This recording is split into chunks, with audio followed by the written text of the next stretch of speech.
So Ace claims a very valuable kill onto Yatoro, who died a single time the last game. Yeah, if he wants to tie last game from here on out, he needs to go 29, 0, and 9. That's right. Luna not generally the hero that does that. Never know. Yatoro's done crazy things. Yes. I mean, would you consider him the best carry of all time? Probably if I had to pick one. I think so. And what about best player, Cinderin? Oh, are we going down this road now? Probably not. It's all, whenever you have... You're going to say yourself. No, it's like whenever you have discussions like this, it's always, what are you comparing them to? Because it's different eras, right? Collapse. Ooh, nice cold embrace, keeping him alive. As Boxy now on the retreat. Couldn't finish the job. Was close. Trying to deny himself to these Ancients. Desperately wants to die to the creeps, but will die to the Wyvern instead. Yeah, I was going to say, this top lane has actually gone quite well for Spirit. If you are even remotely close to Shadow... Well, for Spirit... if you are even remotely close to Shadow Fiend and CS on your offlaner, you're considering it a huge win, because SF, you heard it in the Not Me interview as well, he mentioned he likes the meta, he likes the heroes that he plays, he just doesn't like playing against specific carries. He mentioned 3, and SF is one of them. And the reason he doesn't like that as a position 4 player is, guess what? It's almost impossible to win your lane against this hero. So if your offlaner has 50 CS minute 6, that's great. Yes, Collapse isn't winning the lane, but he's only 1,000 behind SF. Sounds like a lot still, but this could have gone way worse with Rubik Darts here. They knew what they signed up for when they let this SF through. It's not me under the tier 1. Won't save him. Shadow Rays. Oh, this is a very bad death for a couple of reasons. Now he's unavailable for the Wisdom, and there's 2 waves in tower. So all these creeps are just going to waste. Collapse can't even TP in and take the XP because Nisha's made his way over. This is massive. They're gonna get both. 2 Wisdoms and the tower for Liquid. Yikes.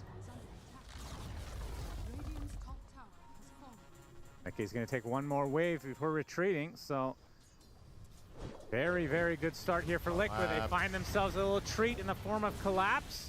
Gets the surge off. Acorn shot not enough. And now even a little pressure to tier 2. Both of them using Ash Legion shields, the Rubik and the Darkseer, to try to keep him alive. Will be successful. Of course, the slow portion of this doesn't matter for Darkseer when you're surged. So that's kind of nice. Mickey gonna Requiem the enemy Ancient stack. Oh boy. And raise up the rest. Oh boy. And now, not get away with murder, not me. If they get some TP support, these heroes are relatively low on the Liquid side. And it's a Fable doing a good amount of work. His Collapse. Oh, he gets taken out by the Shadow Rays as well. Double kill for Mickey. They do lose the one in Tusk. But if that's all they lose, not a big deal for Liquid at all. Laurel is just way too late to this. Like you said, if you want to take that fight, you need to bring the puck instantly.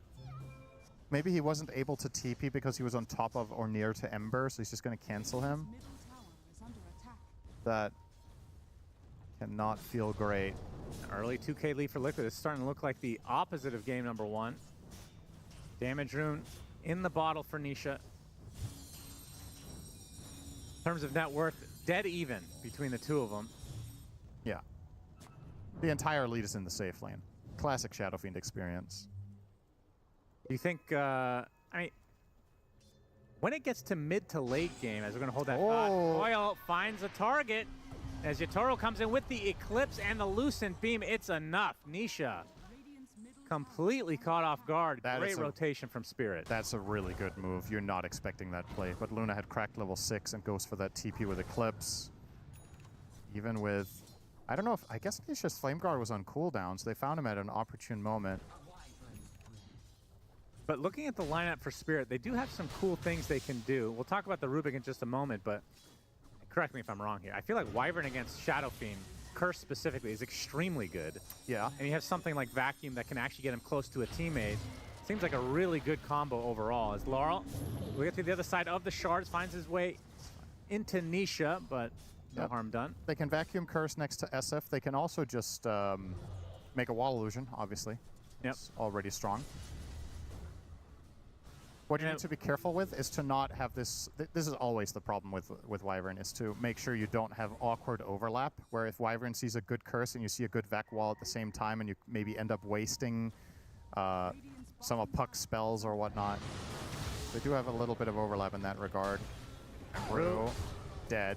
Yes, indeed. Oh, yeah, Toro now in a very bad yeah, spot. he's going to take the first Ravage of the game, and that's an easy kill for Ace. Huh. So Liquid get an unexpected delight for themselves. Kind of just got cornered there in the river. This is probably going to be a tower as well, because Ace can just tank this for days. 3 points in Kraken Shell.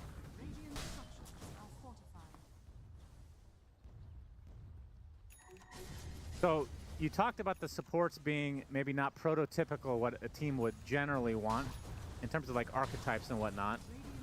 Talk to me specifically about Rubik and what he offers in terms of spell steal or whatever he can do in the mid to late game. Because it feels like every game is going mid to late.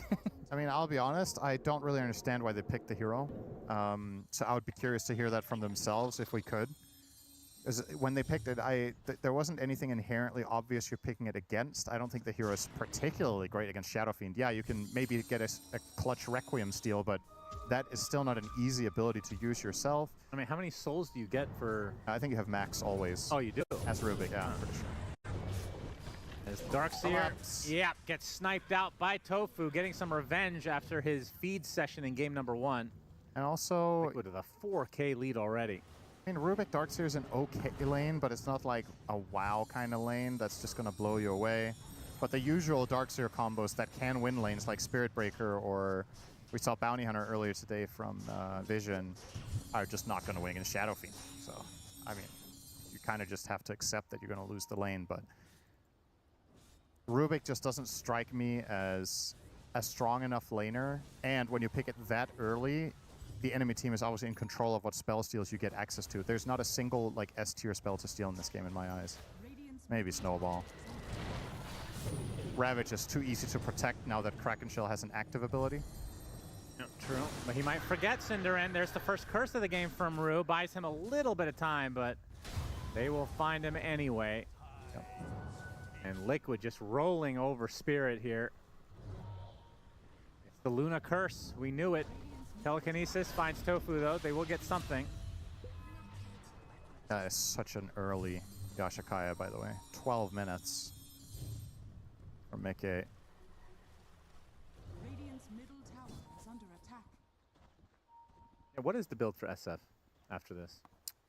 There's different build paths. He's currently queuing up Pike. Sometimes you go BKB immediately, depending on what you need. Sometimes it's Manta.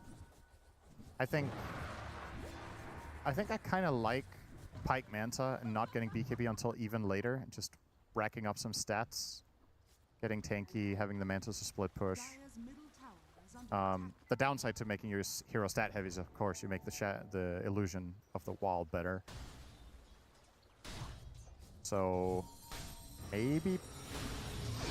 Ace is found, fully clipped, but he gets off the Ravage just in time, and now Nisha comes in.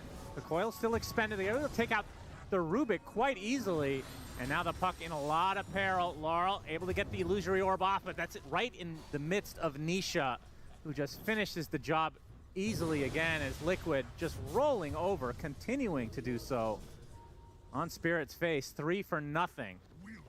And really not a lot of damage done. Nice sidestep from Collapse. I think he's still going to die, though. Did dodge the chains, holds him in place. And double raise for the win. Mickey double kill, 4 dead for Spirit. 7K lead. My goodness. Yeah, reverse stomps. It reminds you of game 1, just that it happened even earlier in this one. In the last game, it felt like Kez Slaughter at least needed to get off the ground first. In this one, the Shadow Fiend just wins from minute 0 in the lane. Tide has a good time overall. I thought the bot lane was going to go a bit better for Spirit. I think they thought so too. But, yeah, the Luna Wyvern lane, it killed Hoodwink twice or 3 times, but that's pretty much all they've got to show for it. And Tide has now eclipsed Luna, no pun intended, in net worth. And this is where Ace is most comfortable as a player. Like, if you think about how he has played all the tournaments he won with Gaming Gladiators, is playing the offlane beefy boys and just farming. Yep. A lot. And Tide is perfect for that. Gonna see the item that you think we see too little of. It's gonna be the pipe. I was gonna mention, I didn't see that they were building it, but I'm looking at the damage types on Spirit. It's all magic. it's... Until extreme late game for Yatoro, who's now getting gone on. Pops the Eclipse. He's the man onto Ace, but he does use the pipe as off the screen Mickey kills off Not Me. Spirit not able to get anything to go their way. In fact, Laurel dying in the river to Nisha. Just getting worse and worse. This seems like this is twice in the series now that Luna uses defensive Eclipse to run away. Yeah. Oh, and she might die anyway. He's Sharpshooter, Tofu, Cold Embrace, gonna keep him alive. Puts down the ward for the extra vision, but now has to run away as the reinforcements have arrived. Nice Fable from Not Me. Seals off the Scurry for the death of the squirrel.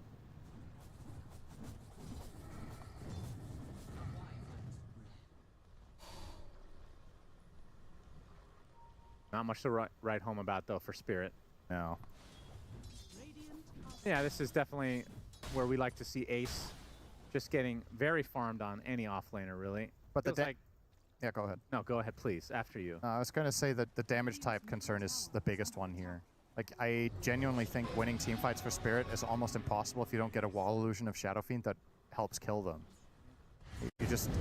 Tide is going to pop pipe and you just Yatoro dead again. Right under his tier 2 tower. That is the state of affairs here in game number 2. And Ace with the Ravage. Another couple kills coming out for Mickey. 10k lead, and yeah, they can get away with pretty much anything now. They're gonna go for this tier 2 tower mid. Might be too early for Roche, but we'll see. Coil will be snapped immediately. Nisha gonna get some help from his teammates. Able to get out as a result. A nice snowball there from Boxy. Spirit drowning right now. SF, okay, they do run into him. They get off the wall as well as Mickey attempting to run away, but he's dead. So a huge kill for Spirit. They need a lot more of this. Finally something, though. That's worth about, what's that, 1,500 gold. Darkseer gets the brunt of it, so he's going to get a Lotus Orb. Look how Ace saw all these heroes, still farming, has no issue staying alive in a 1 versus 3 situation. Oh, no. Oh, boy. Yatoro again. Sharpshooter opens it up for Nisha to finish it. So after getting a single death and the kill record of TI, Yatoro now 3 and 4 in this game. He's probably not going to beat the average KDA record in a series now. Could have had a chance at that one. Yeah, true. But, through. Does get off the Cold Embrace. About to die, maybe. Ooh, that's a close one. Never mind. Had enough stick charges to survive the urn. Radiant's middle tower is under attack. So when the game turns out like this, where a team is ahead by a large margin, but it's still really early. Okay, they're going to answer the question for me. Yeah. When do you go for Rush? I feel like some teams still wait. Yep. Like they just get the map advantage, they starve them out. Roche is not really even on the list of things to do until 22, 24 minutes. We are seeing it here. Where's Collapse? Oh, Laurel will spot them. Oh boy. Get the punch onto the puck. Laurel will die. Yes, he will, in all likelihood. Gets the Waning Rift onto the other side, but gets killed off. Not me! Pulling off a huge steal of the Aegis off camera. He's even getting and he gets out on top of it. Damn. Some extra Collapse. I mean, Collapse obviously whispered in his ear for that one. What in the world? How? What spell does he have? Sleight of Fist. Wait, how did he get... Did he get it off Sleight of Fist? Don't tell me he stole it with Sleight. That would be sick. That would actually be crazy. But he almost must have, right? Because otherwise he could never have got out of the pit again. That's true. I don't think he had a movement spell. The only one in the game is either Sharpshooter or... Right in a minute. See how much difference this makes in the grand scheme of things. Sharpshooter, Tofu with the Acorn shot. That is so crazy. Denying the Aegis. Did he get the last hit too? He did. Really? He even killed Roche. That's crazy. Made them do all the work for him. Yeah, this guy's been laning with Collapse. For sure. Spilled over. And now they're going to try to take advantage of this and make their move. Rubik with the Aegis. is going to lead the charge together with Collapse and Smoke. Tide is the one to break it, though. Can they get the sharpshooter break? Coil trying to dodge it. Nice snowball. No break for you. And just like that, Team Spirit might have to back away. They get the reflect onto the snowball, though, as Boxy gets stunned as a result. They're still a little bit scared. They will kill off the support. Well worth it to save their Tide, though. Ace is second in net worth in the game.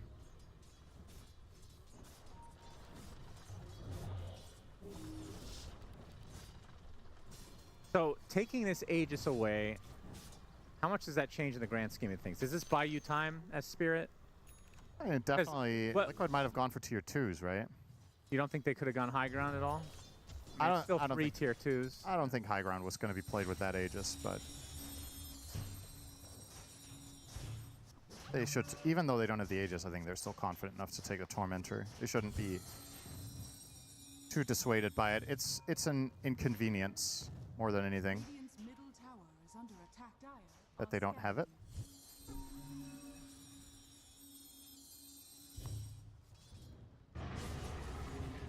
True, trying to scout things out. Wants to maybe go for a Tormentor steal after all of this, but he's found. As Tofu sets up his own sharpshooter, and Mickey gets a freebie with a single raise. Now has a Hurricane Pike. And only 100 gold away for Ace's Aghanim Scepter. Very big purchase.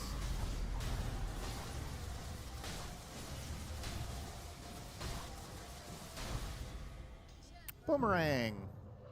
Not too shabby. A lot of good heroes for this. Incoming spell damage amp 20% for Shadow Fiend, Ember. Hoodwink herself, obviously, and then even Tide actually uses it quite well, especially when he gets the AoE Gush coming his way just now. It's a nice timing for Ace too. You want to get the Ags around the time you hit level 15 on Tide, because that way you have the 2 Gush talents. This is an incredibly strong timing for the hero. Super oppressive spell. He has the mana to play with it. And of course, as the panel talked about, good friends to use the minus armor between Tusk and Shadow Fiend. This is gonna be a tall order for Spirit.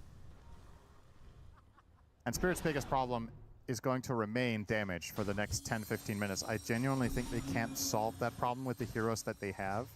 Darkseer can't itemize for damage. Puck can, but Puck is so far behind and is dying. My goodness. All right. I kind of like that Jotoro's going Ags, though.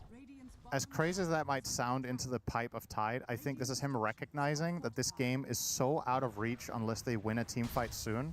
So he's all in. Yeah. This is what we were talking about with itemizing offensively when you're losing is oftentimes the best way to come back in the game. And he's like, if I don't buy something that peaks soon, we're just going to lose in 10 minutes. Yeah, that's fair. So I like it. He's going to get one good shot with this. If that fight fails, that's probably it. But he is playing for that moment of opportunity. If he could get it with level 18, it's a pretty big upgrade. And it's still a ways away, though. Aegis about to expire on the Rubik. Oh, they're going to smoke. Without their Ags on Luna, just trying to get out on the map and ward.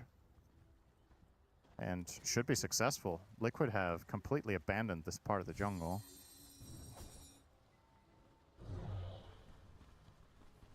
So we have a blink on Wyvern, close to having a blink on Rubik.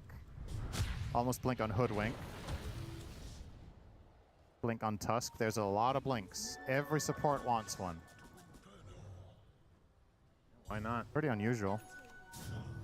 Oh, not me found.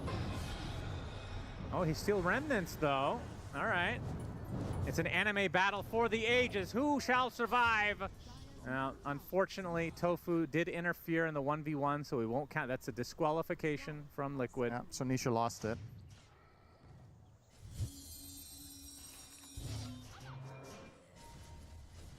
There's the blink, like you talked about, Ace. He's good to go. Is it really just as simple as waiting for next Roche? I suppose so. Yeah.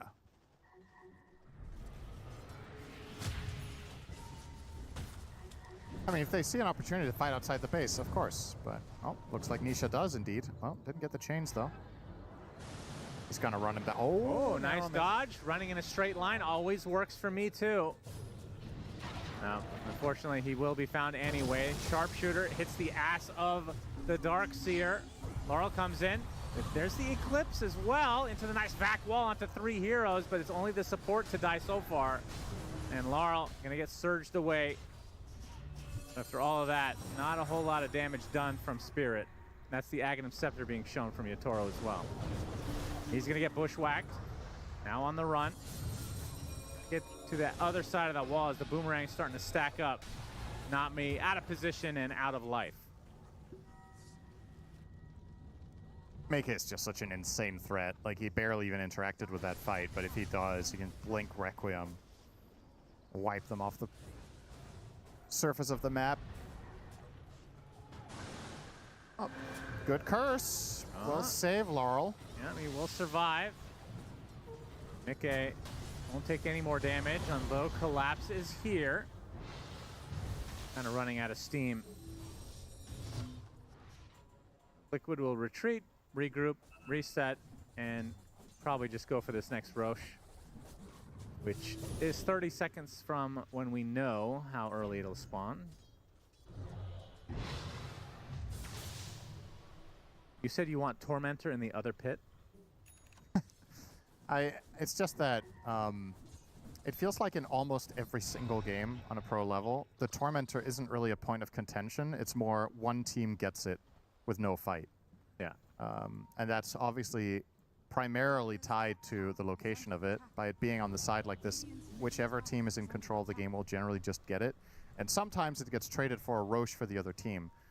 But I don't know, I think it could be an interesting experiment to see how the Tormentor would work for the game if it was placed somewhere else, either in the opposite part of where Roche is or just somewhere around the middle region. Right in the center of the map. Literally in the middle of the river. That's right. Ace showing off that Blink Dagger, pops the Shivas. The damage coming out from Nisha is absurd, though. Uses all his remnants to take out both supports from Spirit. Damage coming out from Collapse is measly. There goes Laurel, too. No way out of this one. Blink on cooldown. Yeah, double kill for Nisha. First core dead in this engagement. Hey, this is just too easy, actually. This game for the side of Liquid is so much easier than the last game was for Spirit. So, if Spirit want to try to make this interesting, they got to play the mid-late game as well as Liquid did in the previous one, or better. They'd have to channel some old-school Spirit defense. They got to go down mega creeps and then somehow extend the game for another hour. Are Liquid going to hit high ground here? No, they were thinking about it for a moment, potentially on Mickey, but oh, look, another tower. And then maybe mid. Go play for Roche. Could just go and grab it for free right now. Tide has Ravage, so Spirit can't contest it.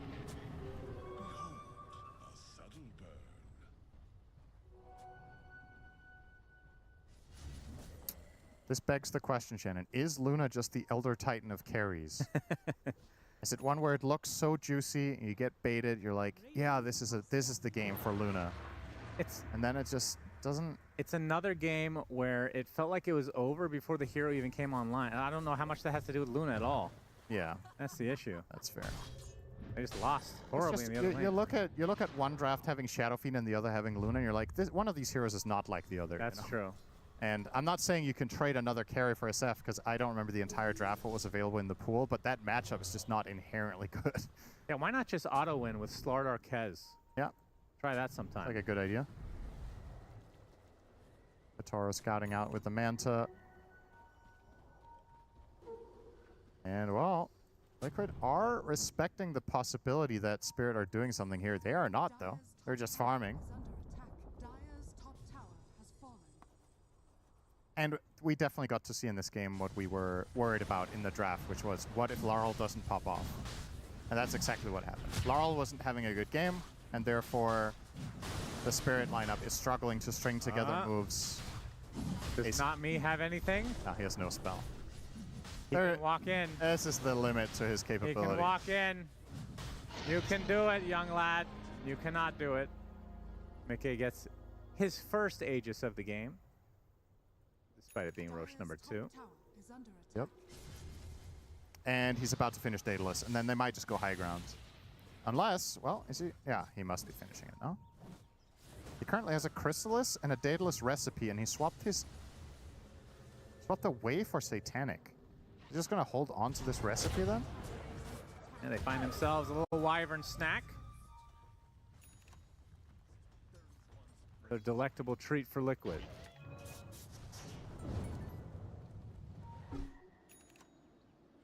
There it is. Okay, he did. I was seeing things. Or no, Maybe I wasn't. back He pass. just, okay, whatever. He had it queued up. You hit your head today. That's right, Laurel. Take it easy.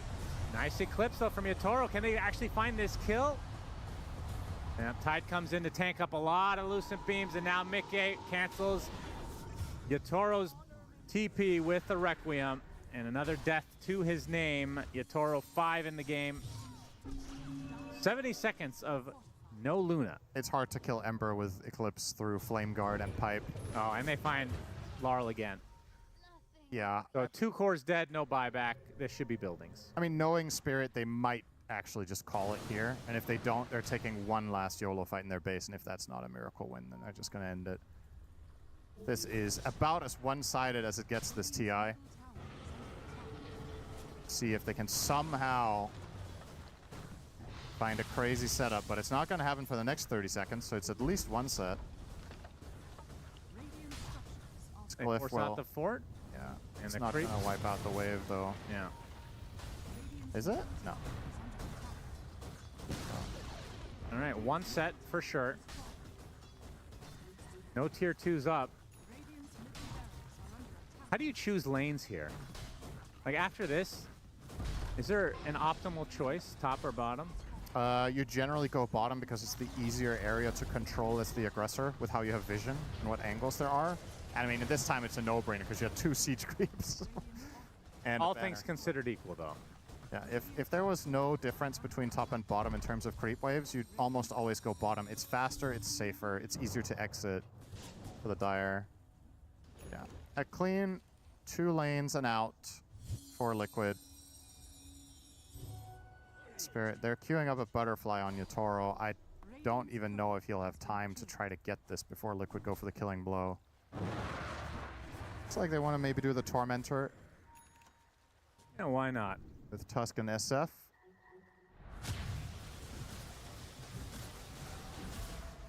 Shard for Boxy. Gets the Drinking Buddies. Very nice for SF. Giving him armor and move speed. Great facet. I thought this when this was changed to the facet, or excuse me, to the shard, I thought it was going to make Tusk top tier, like the most contested support, because this was effectively, now you could have both of the old facets together. Yeah. Which sounds incredibly strong, but I think some numbers changes nerfed him a little bit and kept him in check, but still a very strong hero. And a lot of the time we don't see people buy the shard, which is a bit surprising to me considering how good it is. Yeah. I would agree with that. It's not me. Takes a tumble. Spirit looking for maybe one more fight here before they inevitably concede. Is under attack.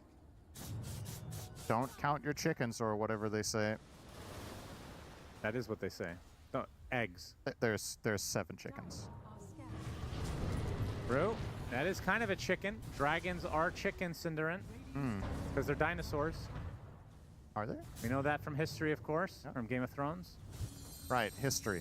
They're eggs, chickens. They're all the same. Dinosaurs are eggs. All right, Spirit. Last fortification of the game. Smoke up. It's time to go. Shadow Fiend 30 seconds on Aegis. Perfect timing here for Liquid to get the job done before it expires.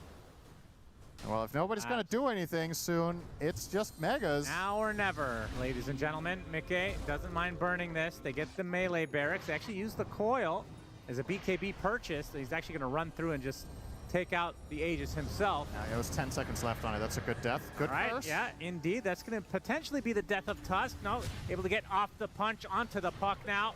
As Laurel, in the midst of all of this, able to get out for now, but gets hexed on the other side, and that's going to be the death of him. Does have the buyback, will expend it. Ravage comes out, hitting Yatoro, pops the newly picked up BKB, but this is in retreat. Uses his ult, decent amount of damage, but with that pipe, mitigates a ton of it.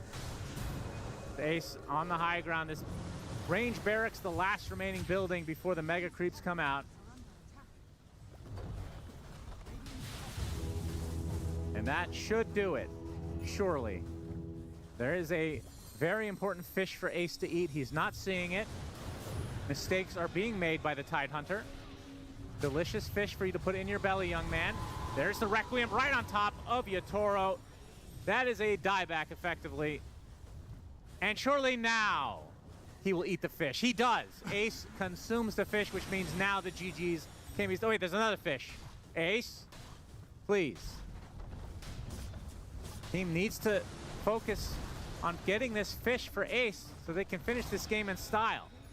As somehow the GGs have not come out. I genuinely don't understand what's happening right now. I think it's the insta-hex onto Laurel. Yep, don't call GG yet though. There's still a Rubik alive. Why would you call it now? After all of this, they kill off the Rubik in the base. And that'll mean the end, finally, of game number 2. This is long and drawn out. Liquid stomping their way. Yeah, that was just not even close. And just like game number 1, just the other way around. No Luna. That was a game of DotA, panel. Super observant, Suns fan. Thank you so much. It was a game of DotA. A good one or a bad one. Depends if you're either Team Spirit or Team Liquid or a fan of either or team there. If you're a fan of Team Spirit, not a great game of DotA. It was a tough one. It felt like, yeah, we could make the Luna work for ourselves. It doesn't because you let through the SF, and the SF absolutely decimates lane, goes on to decimate the game there, Lacoste.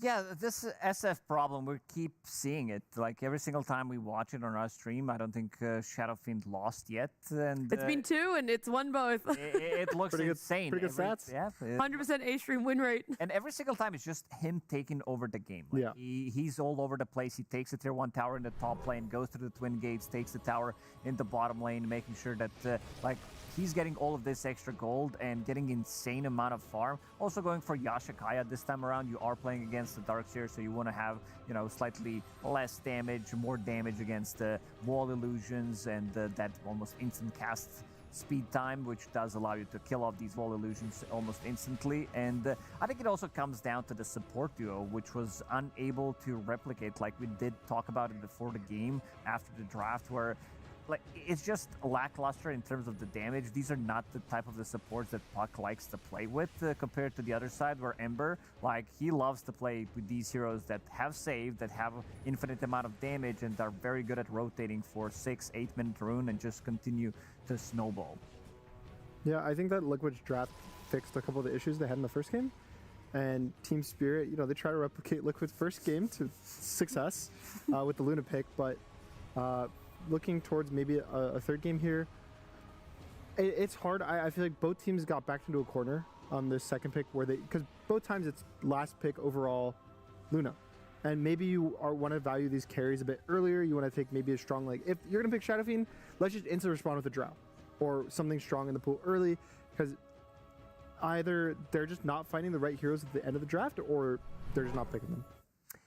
Yeah, and I also think, I mean, again, I talked about it in the draft, but Liquid having all of this minus armor, all of this physical damage from the Ember and Tusk in addition to the minus armor, it just makes the game so easy to play. I think Liquid simplified the draft and their game plan a lot this game, and I think a lot of the teams that are kind of doing this minus armor strat, whether it's Shadowfiend or Slardar or Deso carriers, whatever it may be, I think it just it makes Torm die within 10 seconds if even that, or makes Roche die quite quickly. So in addition to that, I mean, maybe both of the teams put Luna on the back burner. Maybe I don't know. I think someone should try it one more time. It is a best of 3 after all. You both lost on her, so I think it's only fair that she gets picked up in game 3 to really truly solidify her status. We'll see how she's gonna stand in that third game. Is it gonna be good or bad? We're gonna get the real test out of it. I think it's bad, even if it wins a third game. It's still bad. It's still bad. It'll be one of those things where it's like, okay, Luna won the game, but was did she win the game, or was she just in a game that was won? Yeah, I really want the carry. I think the carry pool is starting to actually get valued a lot more in this tournament. We saw it with Vision earlier today. What was it? 7 heroes were banned for Satanic, and sure, he does find that one pick in the final pick of the draft, but maybe because these carry players and the carry pool is getting limited, maybe you just want to, for both teams, value just first pick carries and then move on with the draft. You can put, as much priority as you want when it comes to the carries, but at the end of the day, my eyes were very much on the supports of this game, specifically not me, how he was able to Aegis steal the first Roche, and we didn't get to see it caught on camera, but we did go back and we recorded it, and we're going to play it for you guys now in case you didn't get to see it exactly. He has a ward just on the distiller. Yes, top side of the Roche pit there. So he sees them enter. That's how he knows he's doing it. They're doing it. Then he steals Slide. with from the orb essence vision. distiller. It was from the puck orb. Oh, I see. Oh, okay. And slides, This is insane. steals Aegis This is as a Rubik. Yeah, and then he TPs out as well, which does slow Liquid down so much. Even though this was a really quick game, this could have been like maybe 10-minute shorter. But this is how this guy came into the scene. Like when he first joined the team during the Dream League, like nobody knew who he was. It was not me. Like nobody knew the guy. And I know you. yeah, you know. No, not me. Not me. And he made an insanely good play, I think, on day 2. And we were like, okay, this guy cooks. Because he was playing Rubik as well. And then he stole the Ravage, stole the Winter's Curse as well. And I believe they won that game. He turned it around. And definitely a hero to look out for whenever you're playing against him. But it's just an insane play that he was able to do, but slow things down. Like it is a clutch play that can win you the game if you can try to outscale, slow the momentum down. But they were so far behind. That's also the tryout for Spirit is you have to be able to steal an Aegis, otherwise you're not allowed on the team. I mean, Nami has proven it a couple times for himself there, but at the end of the day, Spirit can't get this game number 2 for themselves. It was Liquid pretty much throughout the whole entire game here. Again, another dominant laning phase into a strong ending, but we're going to break it down a little bit more exactly how the laning phase went so well for Liquid with Purge. Thanks, Nat. Yeah, it was fairly one-sided game, but how did that start? Well, most of it started in the early laning stage, and it basically got out of control pretty quick. So despite getting these 2 early kills on Yatoro here, check out his first death in the lane here. Everything looks fine. They get this pull going. Rue's going to heal him, thinking this is a good time to do it, but Liquid takes advantage of this opportunity, walking forward, gushing, anchor smashing, doing perfect right clicks with the slow, and watch the bounce here from the Acorn shot, going back and right and getting him killed. So that was his first death. So that lane was going slightly better than normal. Naturally, the Darkseer was getting zoned by the Shadow Fiend, who does tons of damage, so he goes to jungle. And as a result, Boxy's looking at the map like, what else am I going to do? I'm going to go look for him and try to steal some farm or get a kill. So he finds Collapse, goes for a snowball jump. Look at this really quick TP here from the Winter Wyvern. Collapse looks extremely dead. He barely gets there in time for Collapse to stay alive, which allows them to kill Boxy. But this is both supports rotating over to help deal with this. That means there's less people helping against the Tidehunter. So Tidehunter is going to do better than normal, for example. And then Not Me comes to get some free experience up here. He gets ends up getting grabbed by Boxy, and they get ran at. And this kind of starts this big chain of events that makes the mid game really atrocious for Team Spirit, because he dies. They have all of these creeps and a catapult on the tower. You also see Nisha rotate over here from the right side. He's coming from the mid lane, and he's got a remnant there. So him being here means we can't defend this tower at all. And look at the time. It's 7 minutes. That means they also are going to get a guaranteed Wisdom Shrine stolen. And on the other side of the map, Tide also gets the other one. So double Wisdom Shrine. Tier 1 tower gets killed super early on. Nisha loses almost no gold or experience, gets back to mid without even having to teleport, and then finally Collapse walks up like, oh, I can finally get gold now. Nope, they're going to jump on him too. He barely survives. Barely survives, but even like trying to get the last hits under a tier 2, it's not going to happen. And Mecha even denies a bunch of them. And then they move into the Ancients, and they say, you know what? This is a great opportunity for the Shadow Fiend Requiem. They're going to kill this almost entirely by themselves. So they just basically dumpstered the map in terms of map positioning. They killed their opponents at every opportunity, and they got themselves a gigantic net worth lead here at 8 minutes, even 2 points in Snowball. All they cared about was these early skirmishes and taking control of the map. Just utter dominance from Liquid, and really gave them a big advantage that they ran away with. insane to see that amount of moves coming out from Liquid. But Purge, I wanted to quickly ask you, we said Mickey was our standout player, but looking at the laning phase alone of what you showed us, who would you say?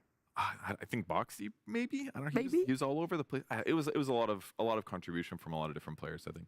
All right, I'll take Purge's maybe, and I'll say Boxy. We can say Boxy gets at least an honorable mention there, but I appreciate that breakdown a lot, Purge. Thank you. It really was just nonstop momentum from the side of Liquid Gunner, where you go, okay, Spirit, now it's your turn to retaliate and respond to such a aggressive play style. Yeah, I think in a lot of the best of threes we've been watching today, it kind of feels like game one team shows exactly how they want to play it, and they prove it. And then the second game, the other team's like, oh, right, we're supposed to have this play style. And then they do what they need to do to provide their own play style. This third game, I'm hoping we have this really close one where Team Liquid has their stable, strong lanes. They go very early aggressive. And then, again, it's going to be the question of, is Team Spirit's draft strong enough to come back into this mid game, or are they going to kind of falter? I think, again, a lot of it for me comes to the Luna pick and potentially the support duo with the puck. So there's a bit of drafting complaints I have that I really want Spirit to be able to fix it a bit, and I want to be able to kind of shine a line on like the supports, because the Spirits have really strong support duo. I think Yatoro, I want to be able to have this strong carry. And for Liquid, not really many notes. Like, if do the same thing and Spirit doesn't have a response, it's going to be good enough to win game 3. Is it just a strong carry Monkeys, or is it like a strong and a more early active carry as well that Yatoro and Spirit could find a bit more success on, like game 1? I mean, active is definitely good. You know, like having a good early game, it sets you up for success in the mid game. In my mind, it's more about just having this cohesive draft that all comes together.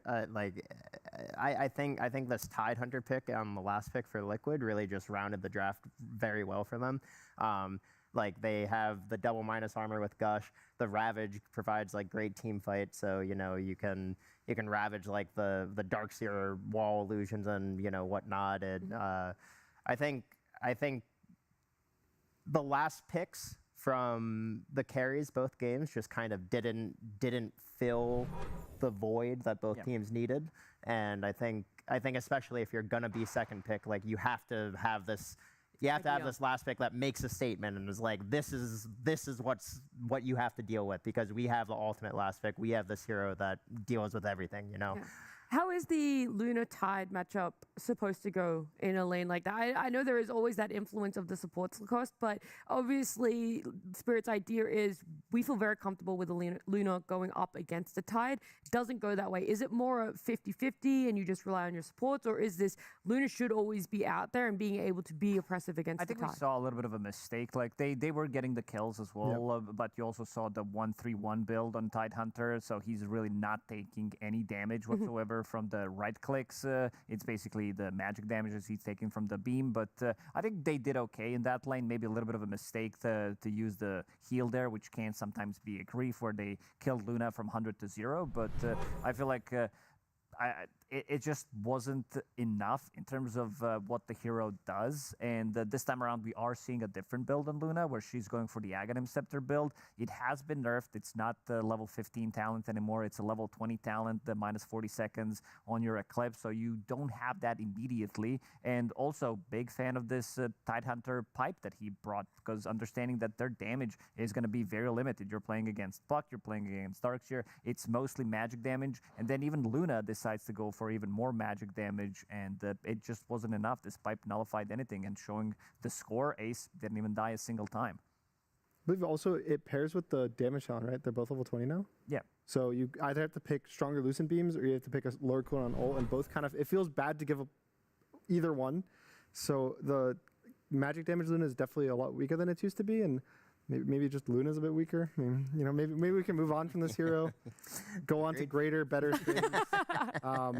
And I mean, there's so many great carries in this patch, guys. Like, Don't pick one of them. Don't add fuel to the fire, all right? We don't need to be reminding people about all the great carries out there. We want to be looking at maybe some newer, fresher supports and things like that, or maybe some other games, because there are 3 streams still going on for you guys. I know that D-Stream is about to get into their second game of their final series, whereas B-Stream is still a massive game going on right now between Iron Wing and Falcons, and our C-Stream has Gamer Legion up against VG. So there are games still happening at the moment. We are going to be looking towards getting into our Liquid and Spirit one very soon, but I cannot believe where this B-Stream is going right now. I don't want to do any spoilers in case people want to open up and like have a quick look, but I thought that this Iron Wing Falcons Game 3 was done 15 minutes ago. I'll give a spoiler right now. There's an IO Largo on that stream. You have been bat-chesting for that, you duo. You do need to kind of tune into that one. That is probably my favorite combo of this event. I want more teams to pick it. Wow.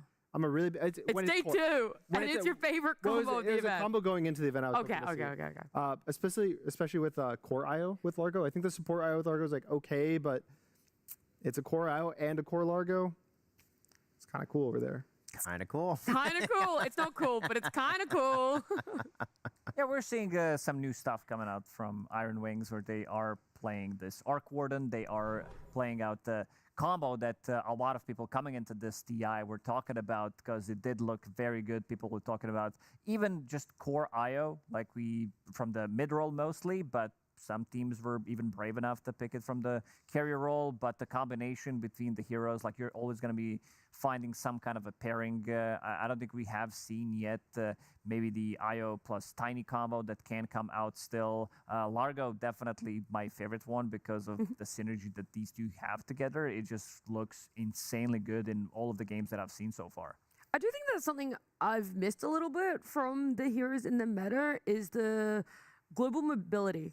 Right? Dawn's not really picked that often until now. IO wasn't really picked that often. Nature's Prophet also fell off a little bit. It's like Underlord, yeah, maybe that was the only one that sort of sit in that more A+. We see like Spectre sometimes. That's what I mean, also kind of fell off. I'm also surprised. I feel like that hero coming into the event, it's a good. I felt like it was going to be prioritized a bit more with all these like ranged carries. Like you think of Shadow Fiend Drow, like how are these guys going to kind of scale into the late game versus Spectre? But I think we've only seen it once on our stream, or even once in the tournament. It hasn't really been picked that often, and it was a loss. If I believe it was Extreme, it was Ame picking it, and with the Tinker. Yeah, with the Tinker, and so it was the Tinker's fault, not the Spectre, obviously.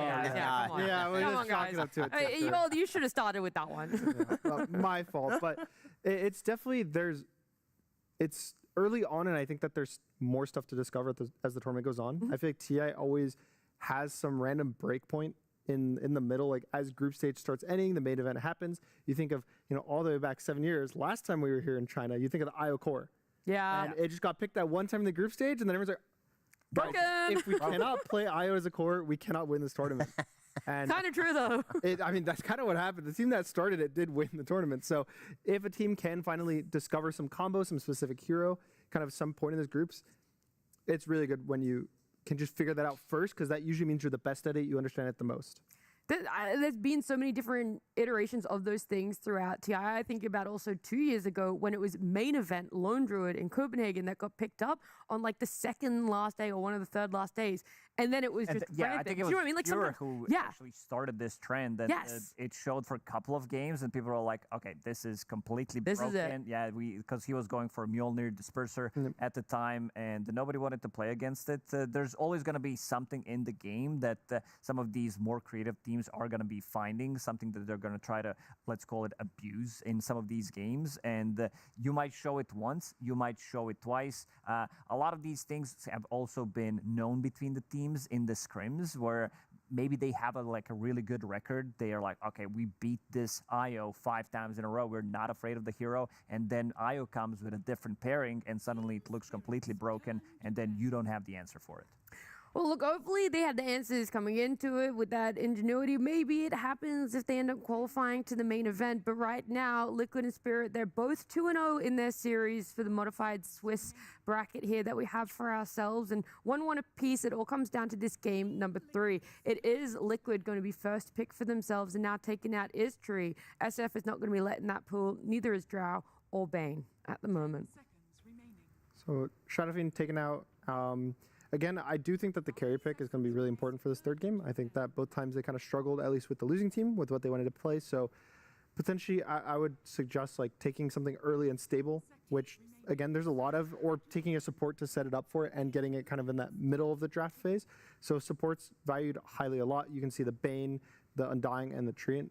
Namely for me getting banned, these are these strong supports that just open up. Like, you pick it, you can pick any carry, and he's going to have a stable safe lane. Yeah, we saw, like, yesterday, we've seen too many games. Maybe I've seen too many games. A lot of games. Cluster in the head, but it was Extreme Gaming that did play, and there was a Drow Ranger on one side, and then they immediately responded with the Phantom Lancer. So definitely it's something that Gunner's talking about could potentially happen. Just put a little bit more priority on these carry picks because the last pick so far hasn't been really working out in this series. Yeah, and I mean, we do see the Lina coming out from Liquid, which it can be Mickey or Nisha, but considering there's an Earth Spirit, I know Lina lanes really well against Earth Spirit. So, I mean, for me personally, I'm probably leaning more towards Nisha here, but it's good, but it's also a weak laner to ganks, and Earth Spirit thrives off ganks. Yeah. Like, you have any support come mid. We saw even earlier today this matchup happen, and one support comes mid and just kills the Lina. And I can always set up this mid game to just give the Earth Spirit a good kind of boost of gold XP, even if he's struggling in the laning stage. So yeah, it's good, but I've seen this matchup a lot, and surprisingly, Earth Spirit is actually kind of happy into the Lina. Yeah. But also, as the game goes on, I feel like once Lina starts getting that Ags and the magic resistant just have 90% magic resistance, you roll on her, and everything, it's like, yeah, Earth Spirit can roll on her, but she kind of just has this like invulnerability against a lot of Earth Spirit's damage. So I feel like it can be a back and forth matchup for sure. Yeah. The other big thing for me to quickly say is the Lina Liquid doesn't have the last pick overall, so the Lina will have to reveal what he's going to go, where the lane's going to go, which means that Team Spirit does have that final opportunity to kind of counter it, either if it's in the safe lane, pick a new off laner, or pick a carry that guaranteed matches up. I'm thinking already of a Spectre for Team Spirit. I know it's very early on in the draft, but it's how this thing drafts. Like it really goes matters. to their playstyle, right? It's a very good matchup with the Lina and the core pairing with Earth Spirit. Earth Spirit loves another core that can jump in with you. Yeah. He hates when he rolls in and then your whole team's like, yo man, like I cannot go 3,000 units in a second. Like, you need to back up. I'm kicking you in. Yeah. I'm a screen away. but like when you have a Spectre, this guy just presses Haunt, gives the Earth Spirit full vision to take the fight however he wants, and can just follow up to kill these cores. So I know it's early, but looking for that for a just something to keep in mind. Potentially a better last pick for them.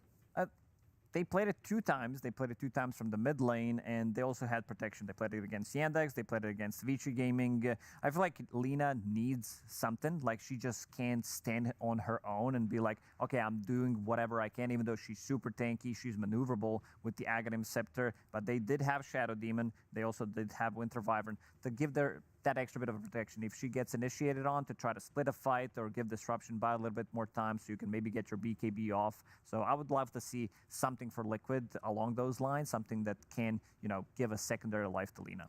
Yeah, you want save or frontline when you have the Lina mid, because she basically plays this every 15 seconds, can kill a hero if you have vision, and can just cut your spells off with the Dagon, with the Ags, the 25 talent, all this stuff. But if you're the one that's having to just cast spells by yourself with nothing in front of you, or you get jumped without a team behind you, you just die. We saw Falcons, when they had the Maureen Lina, they had a lot of save around him. Yes. So he's able to run around the fight, and with all the magic resistance, with the save, it just feels impossible to kill the hero. You can fly over cliffs with the Ags. So I definitely would like, some Tusks, some Winter Wyvern, just anything that kind of delays his death in this game. This is a Mirana for Spirit opening up the phase. Just nice, standard. It's looked good. I want to say I was not a big fan of it a couple weeks ago. I was about to say the same thing. Really? Yeah, but me and Seb, we were really hating, because there was Mirana in almost every single game, and we were not impressed. Over prioritized. Yes, yeah, okay. And definitely over the time, I'm becoming a fan of this. Yeah, I would say the more I play within pubs, the more I've seen it. It feels a lot more consistent. It used to be kind of the I don't know what I'm doing support in pubs, so you just get a bad taste in your mouth because you just Aaron creeps and abandons you. But I think especially with the new Ags build, that the supports are just rushing it. It's a bit greedy, but you can provide so much by just existing with the Moonlight Shadow, giving your whole team invis, even arrow follow-up. You don't need that much gold. And you get the Axe, and you hit this massive timing where now you just solo kill cores. I've seen it where the Mirana just hits a good arrow on a core, gets them down to 20%, and just like one random nuke from another hero, and you get a kill. And so I've personally started to warm up to it a lot. I also think the Mirana, we've been seeing a lot of Bane and Shadow Demon pairings with it, which, you know, are obviously great setups for Arrow, and in addition to being save heroes. We do see the clock, though. That's kind of that go-in hero that you were mentioning with Lina, kind of protects her and allows Allows you to get your spells off. Yeah, exactly. And also, it provides the vision. It's like a pseudo save because he has a BKB piercing tool. He goes in. Ooh, we were talked talking about about this. this. We were actually talking We actually did talk about Witch Doctor. I mean, I saw it quite a lot. Like, I think Liquid picked it multiple times during EWC as well. And this is the hero that just ruins offlaners. Like, you're never going to be tanky. And having Maledict plus Lina, like, you know the damage is going to go through. So whoever gets Maledict is like, I'm noping out. Like, I'm not part of this fight.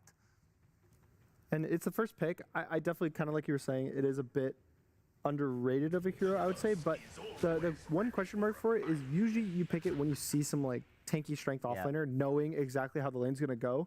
And it could be this position where you potentially land into like some Darkseer plus a melee hero, and they just cut your waves and which like sure you get this like double cask on the waves, but it doesn't have the same like killing pressure that you'd have laning versus Tidehunter.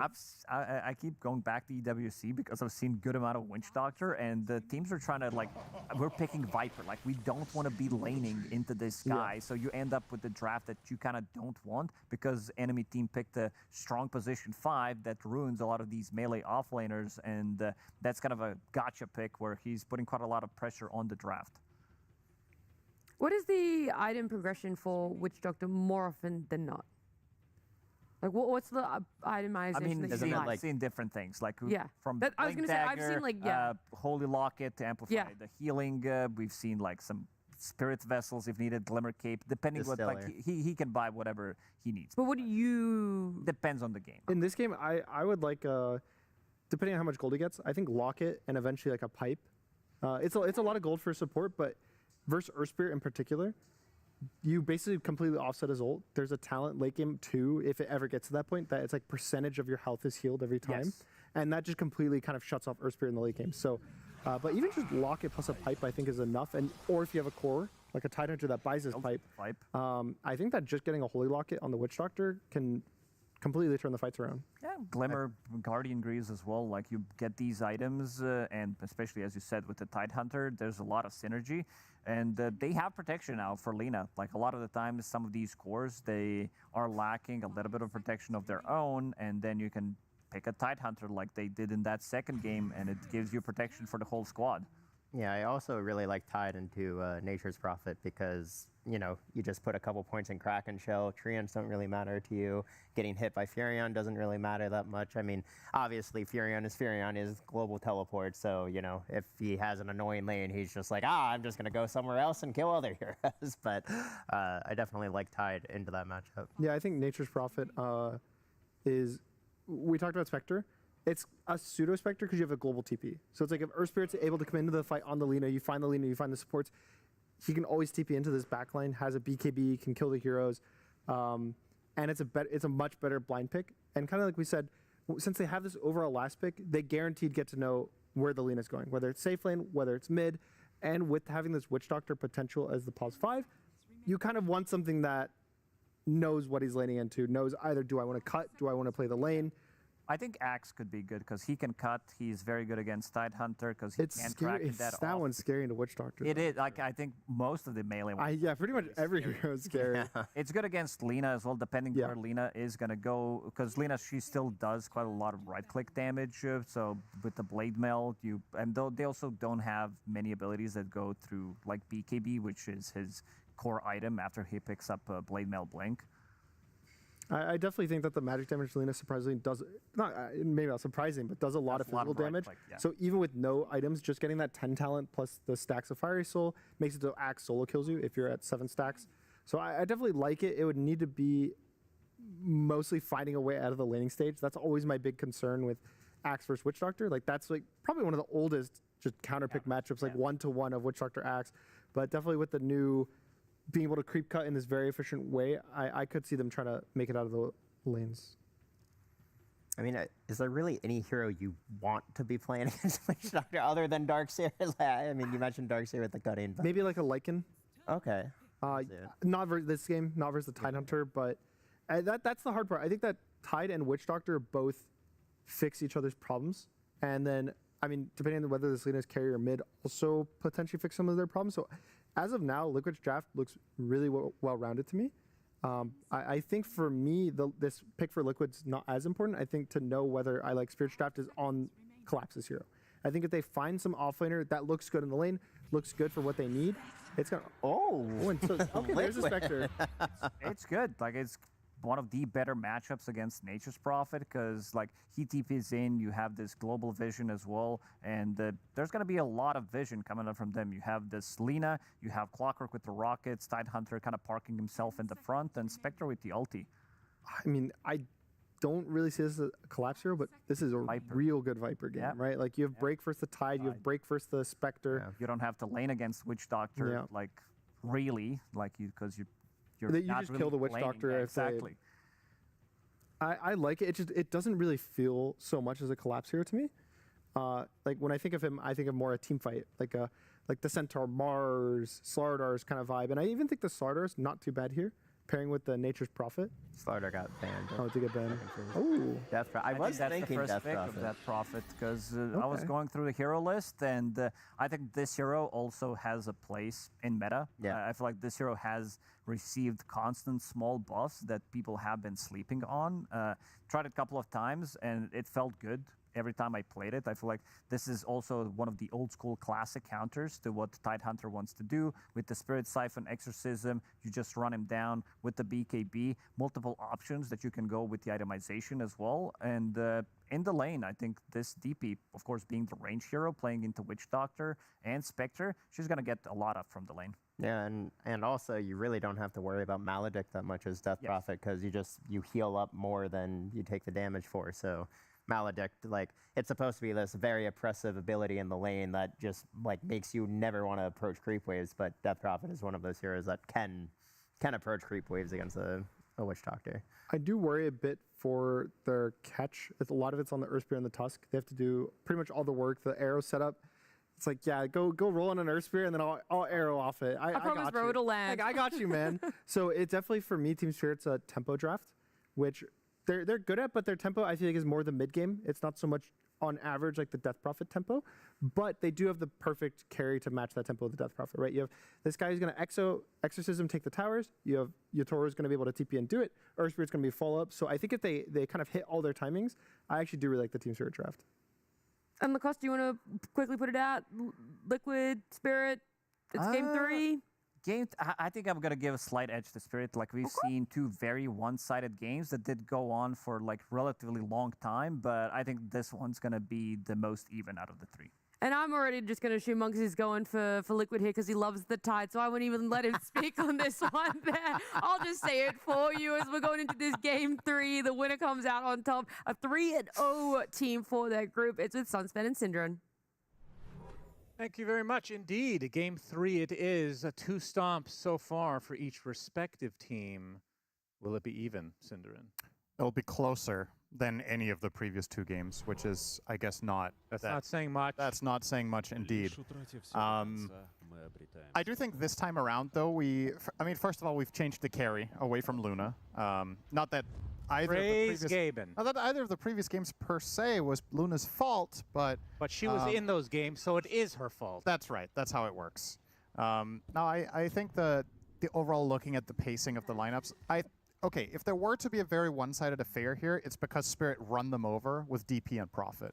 So Prophet and Prophet, if you will. The nature and the death variants. I like that last pick a lot. It's cool to see Death Prophet in this tournament. First pick of this year's International, and she has a lot of things going for her. Like they mentioned, the laning phase into Witch Doctor is good. Death Prophet is one of the best heroes you can pick against Tidehunter, in my opinion. You can't Kraken off Spirit Siphon. You do a ton of damage with the Ghosts that does not get reduced by Kraken Shell because it's damage block and these ignore damage block. And it matches the tempo so well. That's the biggest part of the pick for me is I love watching teams play Prophet with heroes that want to push. It gives him an incentive to get an active from the carry role and move toward enemy towers, to take objectives like the Tormentor, like Roche. And in my personal opinion, I think Prophet is, Nature's Prophet that is criminally underpicked this tournament. I think this hero is S tier. S tier? Really, wow, really wait. strong. In the absence of, let's say, Shadow Fiend, Lone Druid, and Drow, I personally think this might be, for me, the most well-rounded carry hero right now. It has very strong laning since they've buffed Nature's Call. People actually skilling this in lane it makes Prophet lose basically no lanes. He can win every single lane because he can join wherever you need help. He can itemize in different fashions and farms really fast.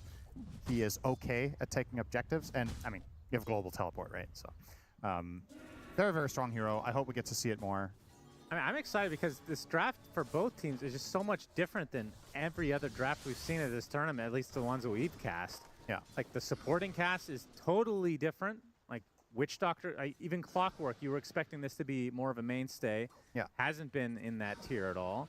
Like, it's only a couple of heroes that we've seen a decent amount of, which you talked about the mid of the tournament, which is the Earth Spirit. And of course, tied on the other side, otherwise, other than Tusk, of course, which Rue is playing here, everything is kind of newish, which is nice to see, as Lara will survive the Dragon Slave.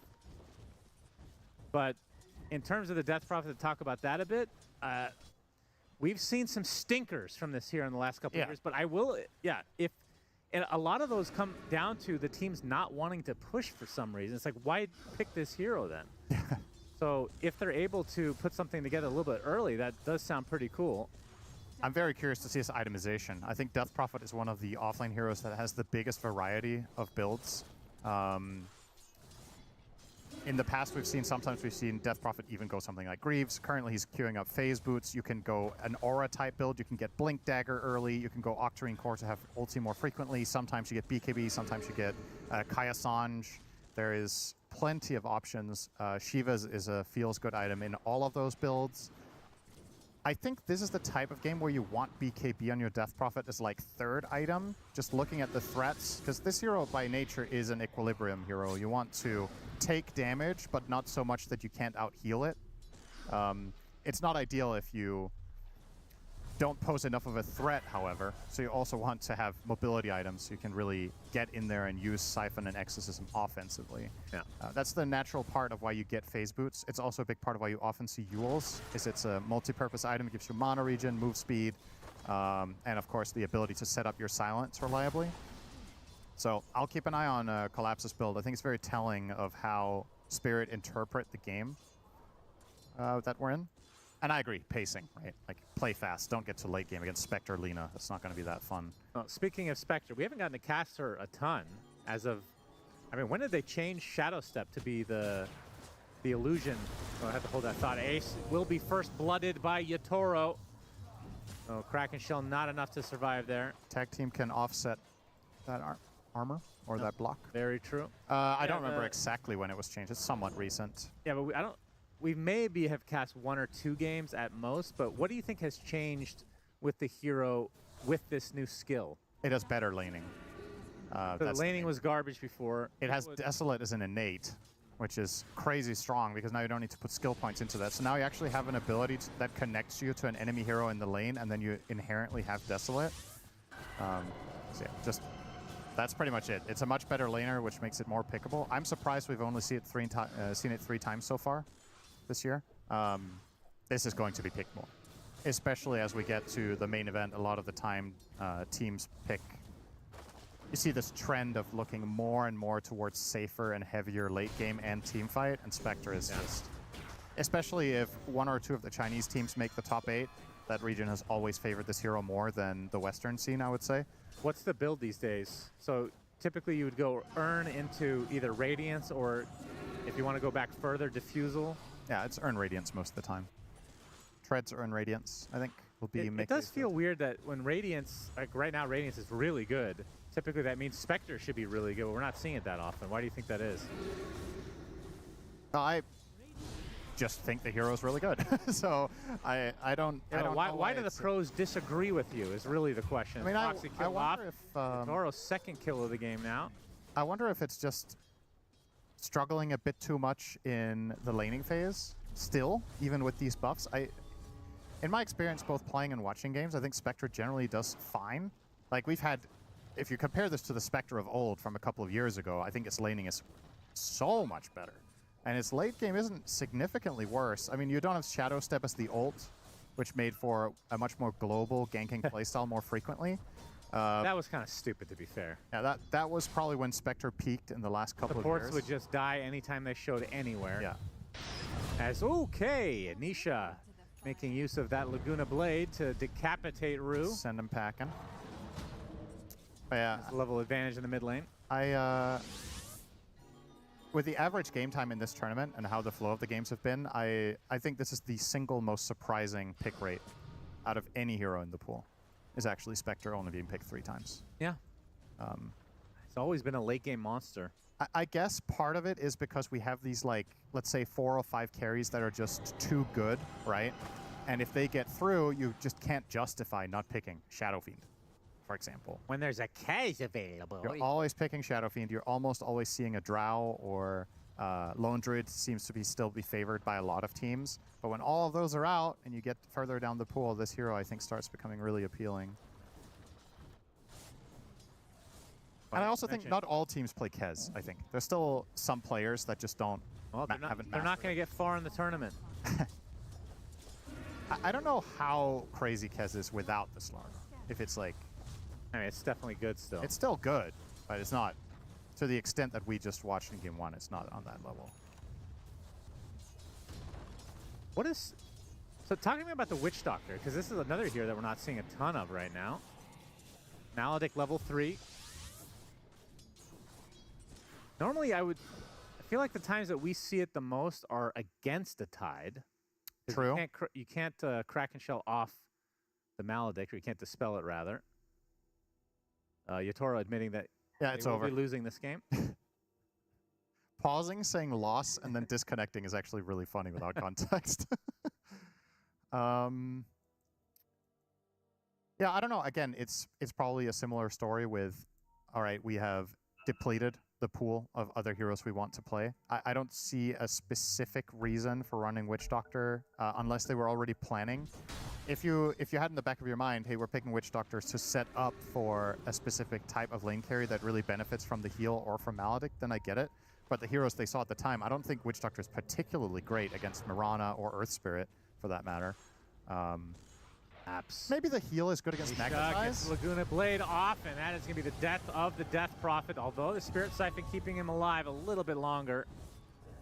Just too much burst damage from Nisha. Maybe a big part of it actually is Voodoo Restoration against Magnetize. That does sound really good to me. Huh, yeah.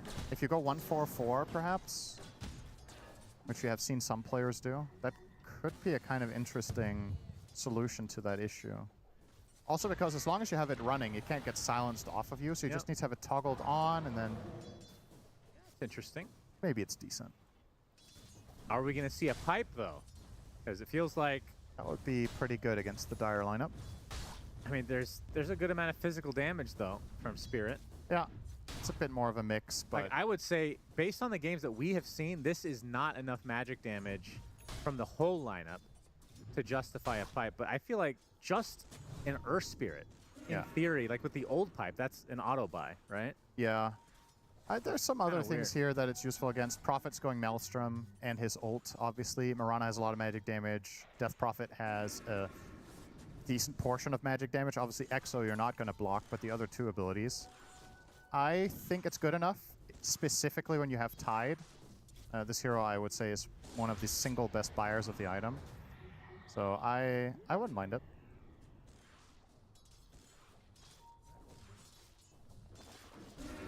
Mickey on the Spectre.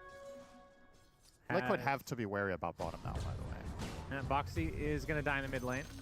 Spectre working on the Radiance now, so Earn online. This was a very telegraphed play. So if Liquid don't show up for this, they have just already conceded the tower. Death Prophet hit 6 and started pushing the wave. They know Prophet can TP in from top, so they are just like noping out of there. Now they pop a haunt though. They're going to use that in the mid lane, although Nisha kills off Laurel. That is a very big kill for Liquid. Radiant's bottom Some tower early boots of travels on this Lina. Will be at the cost of tier 1, like you said, in that bot side. Yeah, you're right. Boots of travel. A lot of global Is potential. Maelstrom the typical pickup here? middle tower Yeah. is under attack. It's standard. Prophet needs a farming item, and Specialist Array is not good enough. It's unfortunate. Brew is going to find his way to the Witch Doctor. Oh, nice Able to sidestep. dodge the arrow, though. The Starstorm's going to rip him a new one. Brew, though, will be the trade of supports. Got any more connection? Ace actually makes his way over as Working well. his way over, yeah. Not me being forced out. A little bit of vision now with that rocket flare in the tree line. Cannot get away, so Nisha does secure his double kill. Yeah, this hero was banned previously against Nisha in this series. Gets his hands on it this time. You got to pick your poison at this level. The players have so many signature heroes, and Radiant's top tower Lina was the choice this time around. And like the panel was talking about, Prophet is an interesting solution to her, but it's contingent on Earth Spirit or Tusk connecting in the first place. There's nothing else really threatening Nisha, and it's going to get a lot trickier once Nisha gets Ags, because then he can fly out of the shards. Yeah. A lot riding on Laurel again, but at least not as much as last game. Yeah. Felt like for Spirit, if he didn't pop off in the first 15-20 minutes, that game was just doomed. How many games have we seen where an Earth Spirit flops, though? Feels like they always contribute at some stage Yeah. of the game. Tofu is found by Collapse. Gonna get Spectral daggered, but you can see the rest of the reinforcements are there. Oh, not good Ooh, shards, separated though. from his team. Shard's gonna block Nisha. And Nisha's gonna turn this around, trying to go high ground. The Moonlight Shadow kicks in, though. Do they have the vision? Oh, they don't need it when the attacks come from Spirit. As Nisha getting extremely low, will drop to not me. The last right click was enough, it seems.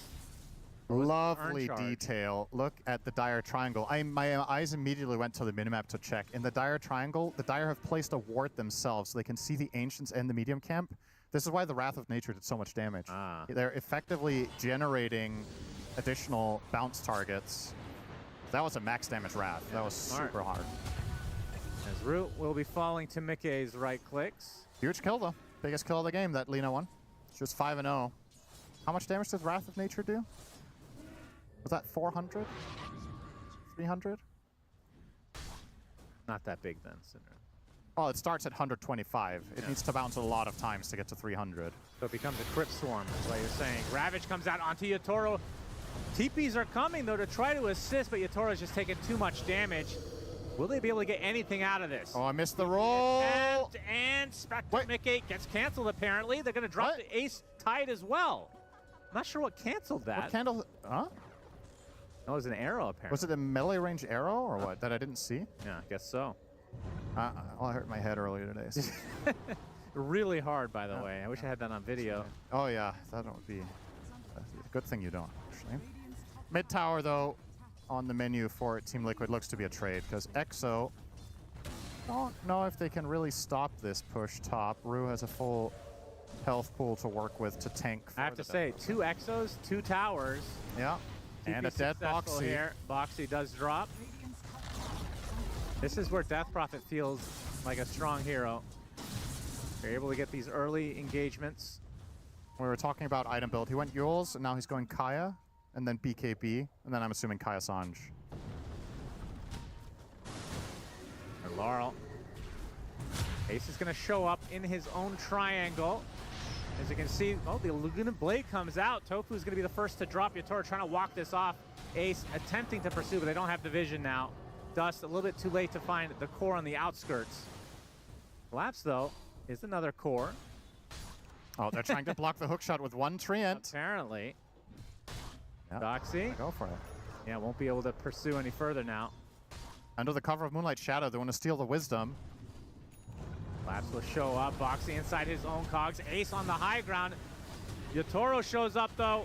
And they're going to get that snowball surprise. Ace takes a tumble. Right click's coming now from afar. Yatoro is going ham. The Collapse now in a little bit of trouble. Nisha The cover is here too. Has to go towards his triangle now, trying to attempt to get away from these 4 members of Spirit, but the Yules keeps him in place, and he gets arrowed and killed off. Double kill for Laurel as 4 perish on Liquid's side. And I believe the Wisdoms are still there for the taking, right? So they could just go back and get both of those as well. That's a landslide victory for Spirit. Looking real It's been a stomp after stomp alternating, so. Yeah, cursed that one as well, saying this one was going to be a closer game. To be fair, Spirit, this does feel like an early-ish game lineup. I mean, I'm not saying they don't scale, but they want to get into these early engagements in this game, especially with the Urn, especially with Death Prophet and Nature's Prophet always wanting to push these towers. You got Earth Spirit always want to fight. Just feels like this is a good peak for them at this stage of the game. Yeah. And this, of course, is the downside to Spectre. This is the price you pay, even with better laning stage. The hero doesn't offer much this early on when Haunt is on cooldown. But I would argue there's a lot of carries that play like this anyway, right? Where you're kind of just AFK for 15 minutes off on your own in the jungle farming. His Radiance is about 1,500 away, so look at something like 18, 19 minutes for Mickey, which is pretty slow. Not having the best of times in this game, and that is, again, credit to Spirit putting all this pressure. He only has a single death, but they're just forcing the issue so much. Nisha. They get a little bit of vision thanks to the Essence Distiller. Arrow does hit, and that is enough. Nisha down and out again. Spirit in the driver's seat. Essence Distiller is so good for Earth Spirit to play with. He doesn't have it himself, obviously. He has the Vessel, but Mirana with the Distiller. If Earth Spirit can track heroes through fog, it's just such a crazy hero given its reach and everything. Yeah, that is true. And Yatoro is monstrous. Yeah, this is just genuinely for me. This feels like every top-tier Prophet game I watch goes like this for himself. Then it's a matter of whether he wins the game or not. We'll see, but this is why I love the hero so much. Like, wins its lane, farms super fast, joins fights, does a ton of damage. Now they had the vision on Mickey. Again, the Essence Distiller is setting it up. The Walrus Punch to finish the job. And Mickey, did he buy the Sacred Relic at the very least? Yeah, he has. Okay. So not a ton of gold lost. But still, look at this. Already a tier 2 likely to be taken out in favor of Spirit. 17-minute tier 2. Craziness. And even though Prophet isn't the best Roshan hero, they can still go for that very soon as well with Exo. To get aggressive, gets the silence onto the Lina, collapsing nearby, gets another silence on top. As Yatoro jumps in, they kill off Nisha easily despite the Laguna Blade being used. And they'll find a lowly Tofu as well. Man, oh man. Oh, Laurel's on the hunt for more. Yeah, why not? Boxy's gonna be spotted.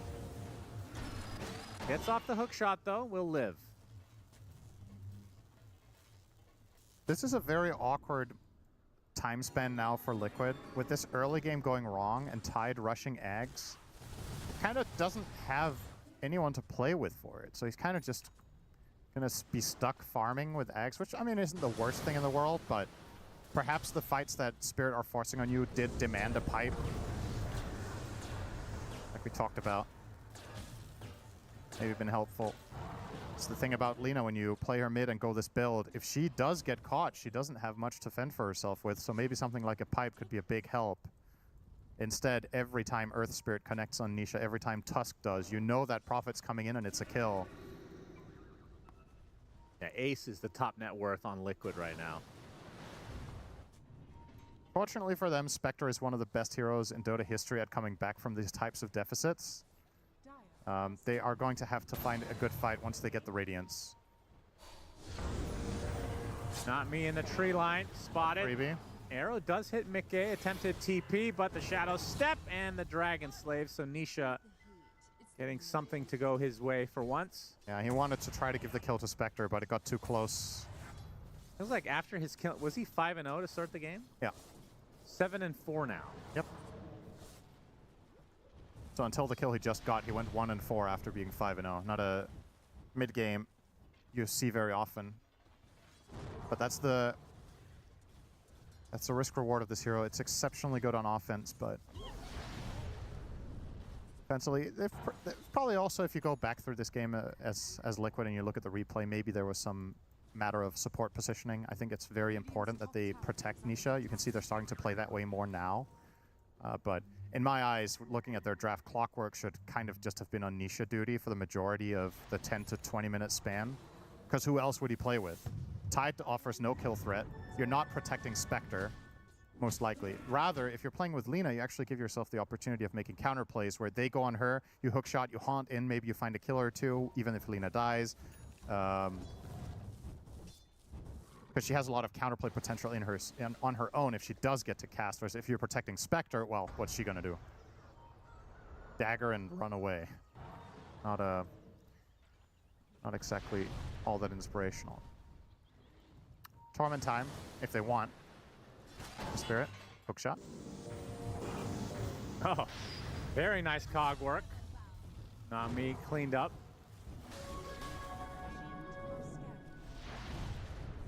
Felt like Spirit were thinking about an early Roche, but it was spotted by the Rocket Flare earlier, and now it's daytime, so I like this. The other side. Like this a lot from Liquid.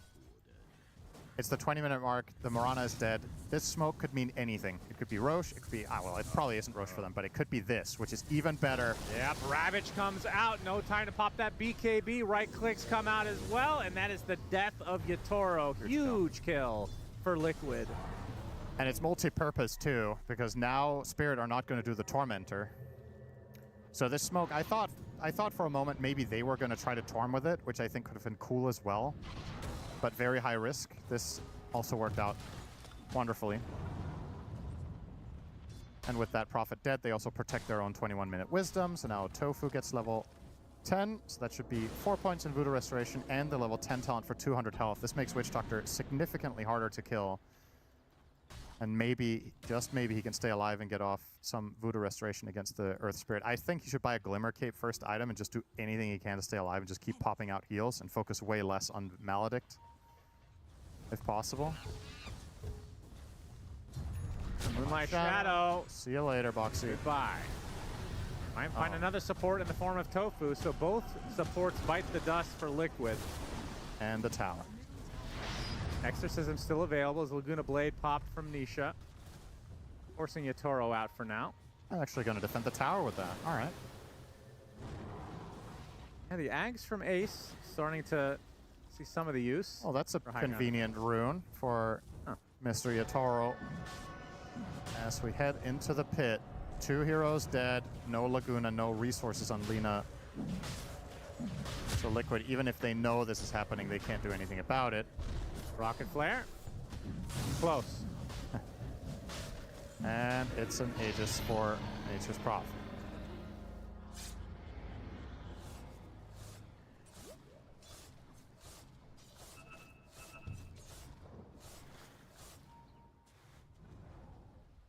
In a similar fashion to game number 1, though, Liquid have kind of stemmed the bleeding, where it obviously happened at a later time in that game, but it's the same overall story. Spirit have a sequence that gives them multiple good plays and builds a big advantage out of nowhere. But now, for the last 5 minutes, Liquid haven't really bled out any additional gold. There is still a Tormentor, though, that should just be... I mean, I think it's just a matter of when does Spirit want to go there. Yep, some big items coming out, though. We got the BKB for... Wait, who was that?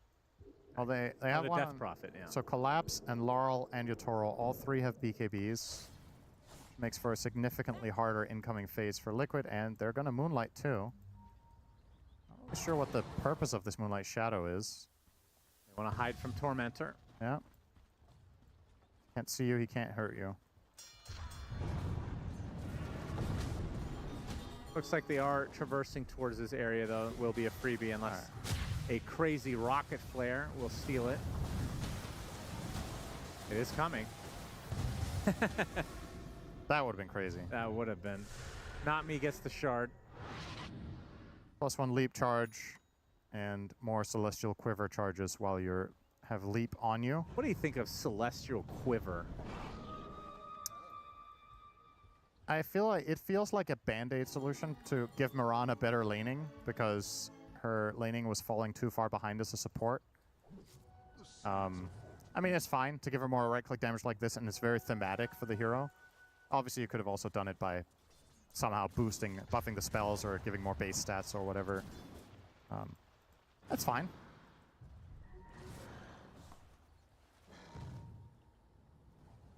I do think if part of the plan with it was to try to bring her back as a core, that did not really happen.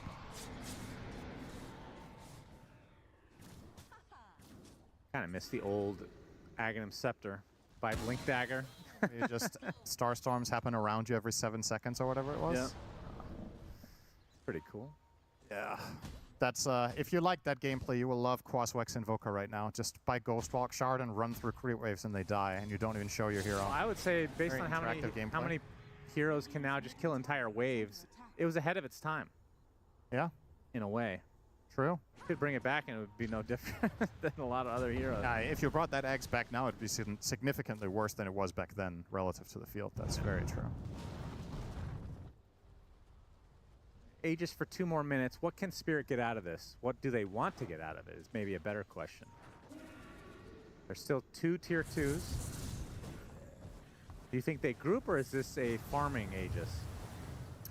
I think they wait for Yatoro to get his Silver Edge, and then maybe they make a move. Oh, hang on. And Isha Okay. attempting to TP. Looks like he's fine. So, oh, he actually baited 3 TPs. They think he flew north. That's pretty nice. Give some space to Liquid. Thing is, they don't know they have this space. Mickey is still terrified in mid because he didn't see them TPing. It's a bit of smoke and mirrors for both teams, really. Blink Dagger on Tovu, interesting. I did not think he was going to buy that. And I mean, it gives you a way easier time positioning yourself for getting off Maledict and Death Ward, but the downside is you're still as frail as before. If you get caught by anything, you're just toast. He saw it. Silver Edge. That Sentry gets off the nice hookshot TP. He's good to go. Silver Edge online for Yatoro. Less than a minute though on the Aegis, so I'm not sure this is enough time to really get any more objectives. So got to give Liquid credit. Even in that game that they were completely stomped, they did fight back reasonably well. Better than expected, in fact. Kind of seeing that to a degree now as well. Oh, Ace spotted though. He's There's broken. the break, and there is the death. This hero is not tanky anymore in this game until he gets BKB. They can literally just do this every time. And Laurel wants to get the action started. Able to fly away though is the Lina. Still pursuing. It was Nisha able to sidestep.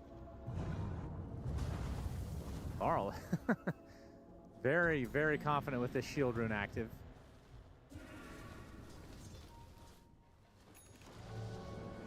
And the Aegis now expiring. So 3 minutes from knowing when Roche will spawn next. Is under attack.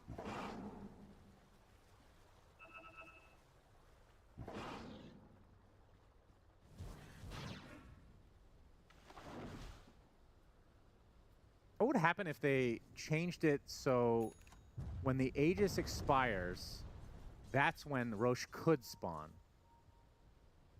Feels like there's always this like 3-minute period of a stalemate in a way, where both teams are kind of just waiting around, waiting for potential Roche. So you're saying the 0 to 3 minute timer starts on Aegis expiry? Yeah. And if you use the Aegis, when does the timer start? It would be the same how it is now. Okay. As Silver Edge breaks Spectre. 2-for-1 special, potentially. Nikkei, one more right click does the job. Yatoro with a huge kill. He's going to get Laguna bladed, though. Boxing in with the hook shot as well. This will be a trade. So, favor going Liquid way in this case. Quick response. Nobody near. If Spirit had a singular hero nearby, I think they could have saved him. Yeah. Those were individual plays.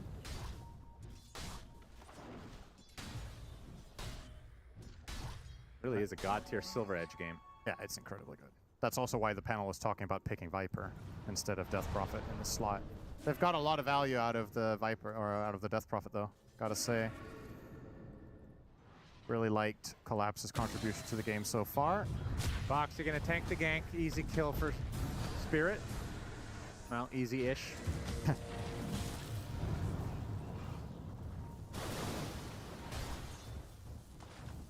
Nisha now with Yasha Kaya, so much faster to wind up that combo, harder to counterplay it.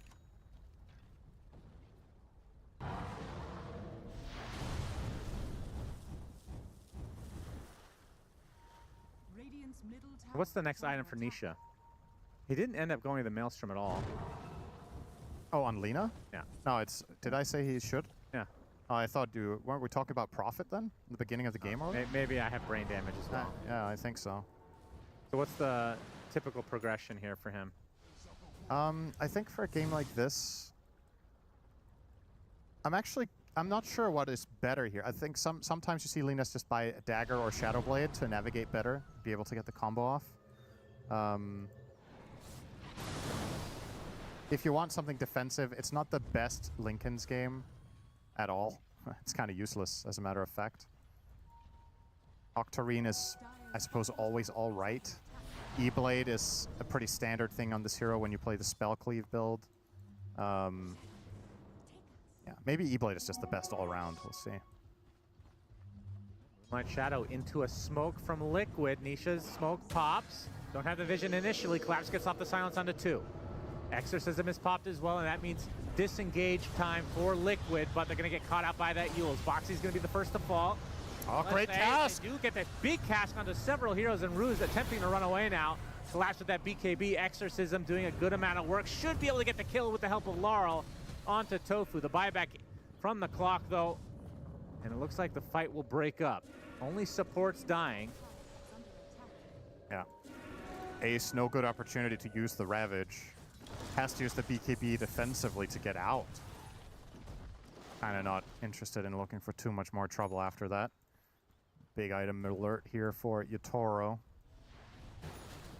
Pick up the Daedalus. And a Basher for Mickey. Interesting. I guess wants to have a reliable way of getting the Prophet when he does catch him globally. So he can't just BKB TP out. I assume that's the rationale here. Same for the Earth Spirit.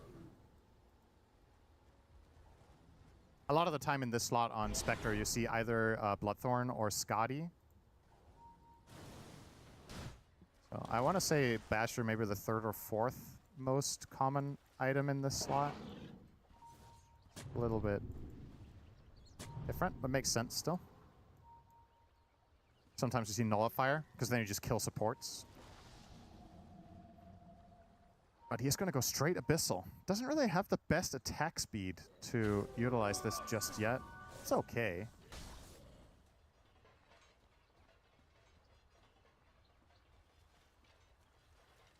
$12K lead for Spirit, though, as Roche up in 40 seconds. And in terms of, I mean, Liquid has got a pretty scary lineup in terms of fighting into the Roche pit. They have tons of vision. They always have Haunt, obviously Ravage. Even have Lina that can just fly around. Like, there's a lot of opportunity to contest the Roche. Shiva on Death Prophet will prompt the Moonlight. Again, in similar fashion to other Liquid deficits, doing a good job at not getting caught out too much. And if they do, they generally tend to find some sort of a trade.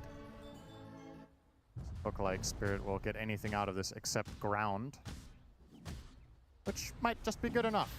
They're gonna Roche. Yeah, he will belch, though. Yeah. And you can see the smoke now from Liquid. We're going to try to counteract this. They're going to kind of show in this mid lane, though. Despite being smoked, you see some spells being used. Scan comes out in the triangle, so Liquid are aware that nobody's in the pit. The old wraparound now. Radiant's top tower is under attack. Spirit are trying to have Laurel be the first point of contact, and then he's just going to instantly BKB and get his spells off. And they have a Blink Snowball as well if needed. Pops the smoke, roll, not going to hit.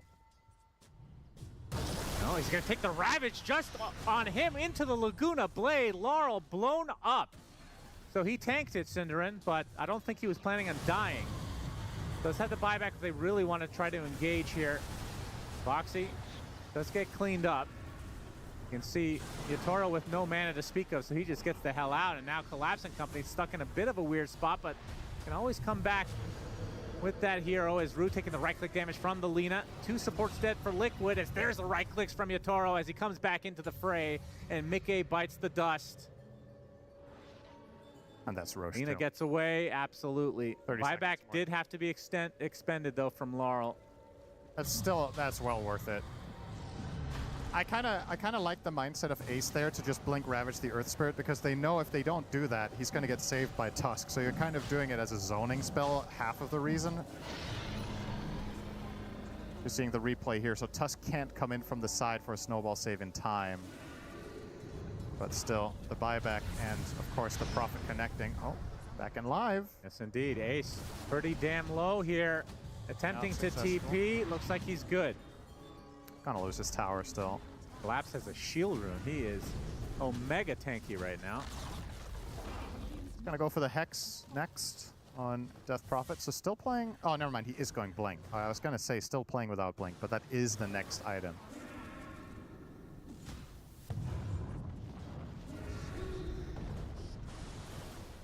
Is Hydra's Breath Mjolnir combo common on Nature's Prophet?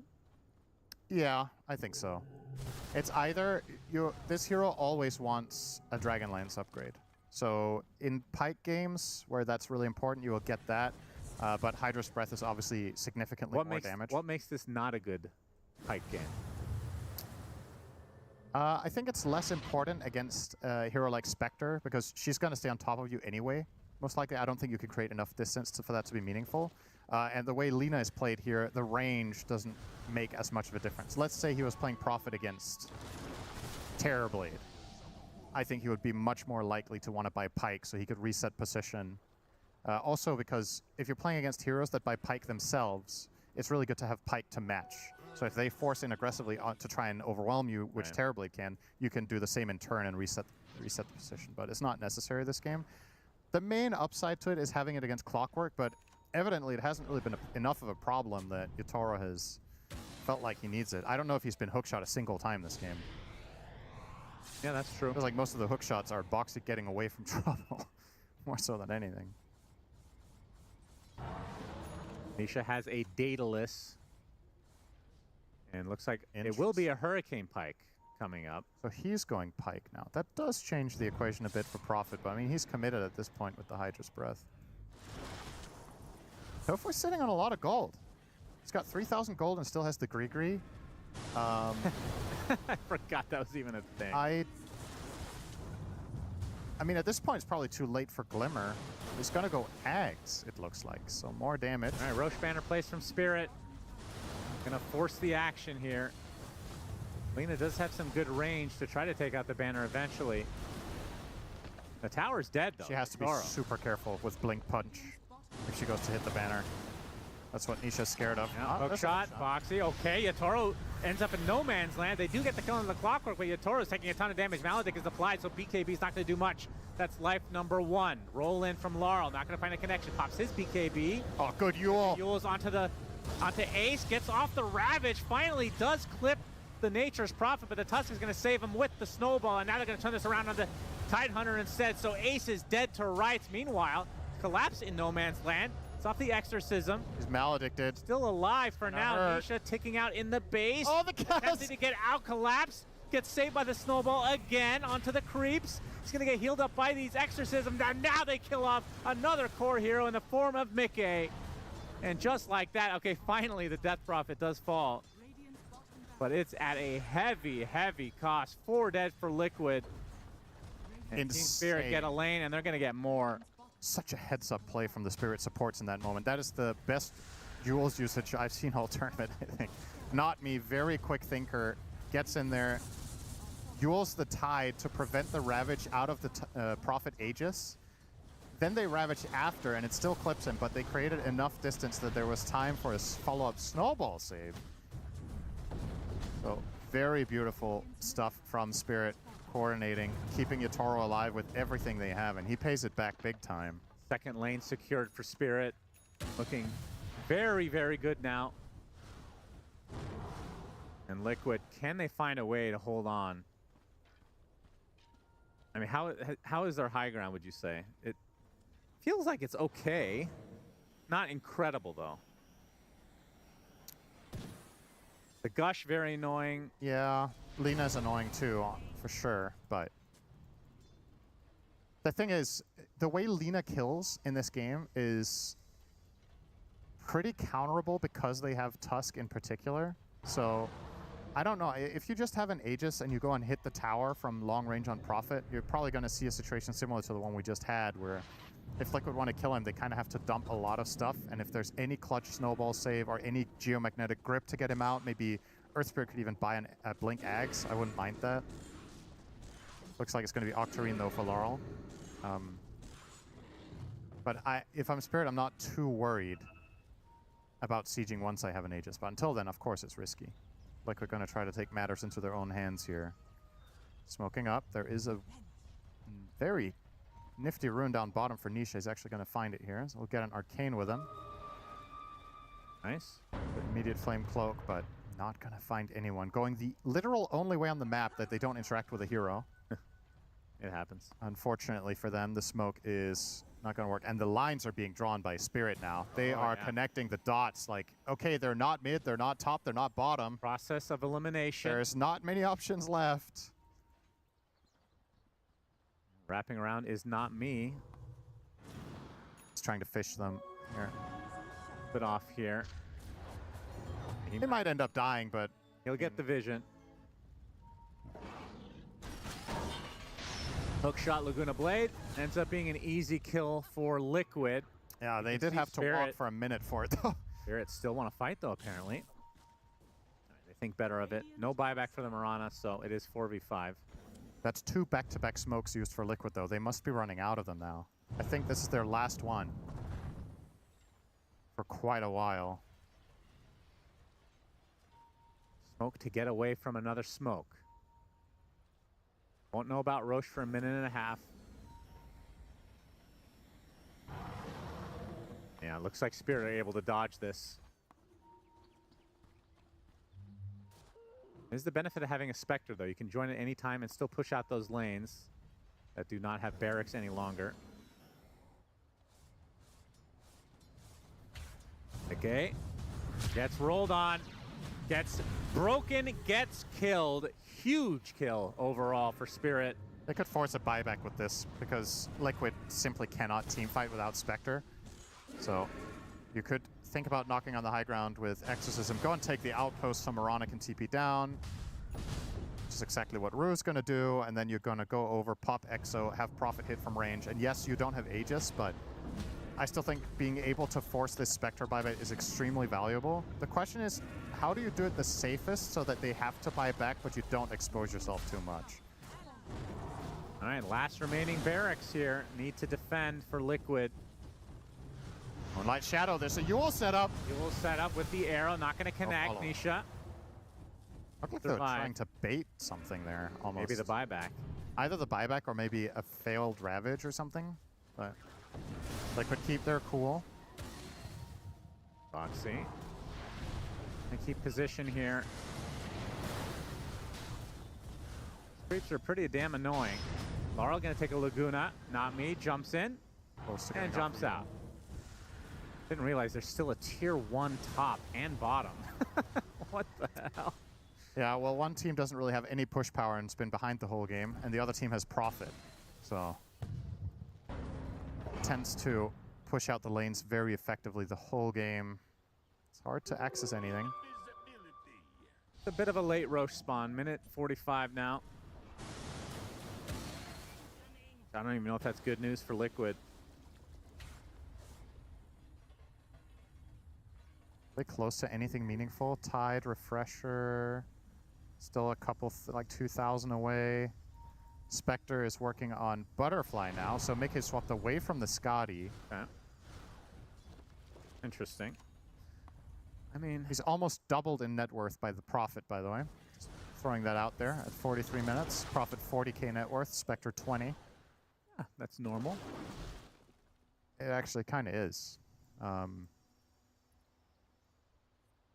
Prophet's the real alchemist. Yeah. Except he's actually good late game.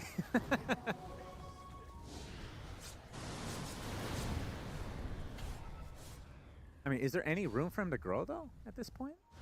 Moonshard, eggs. I think that's pretty much it. I don't know what else he would get, really. I'd say either of those are that big. No. The eggs can be kind of nice, because it means he has a global way of forcing Lina to use BKB, for example. It's very annoying. If he casts it after Spectre uses Manta, you just root all of them. That's also really good.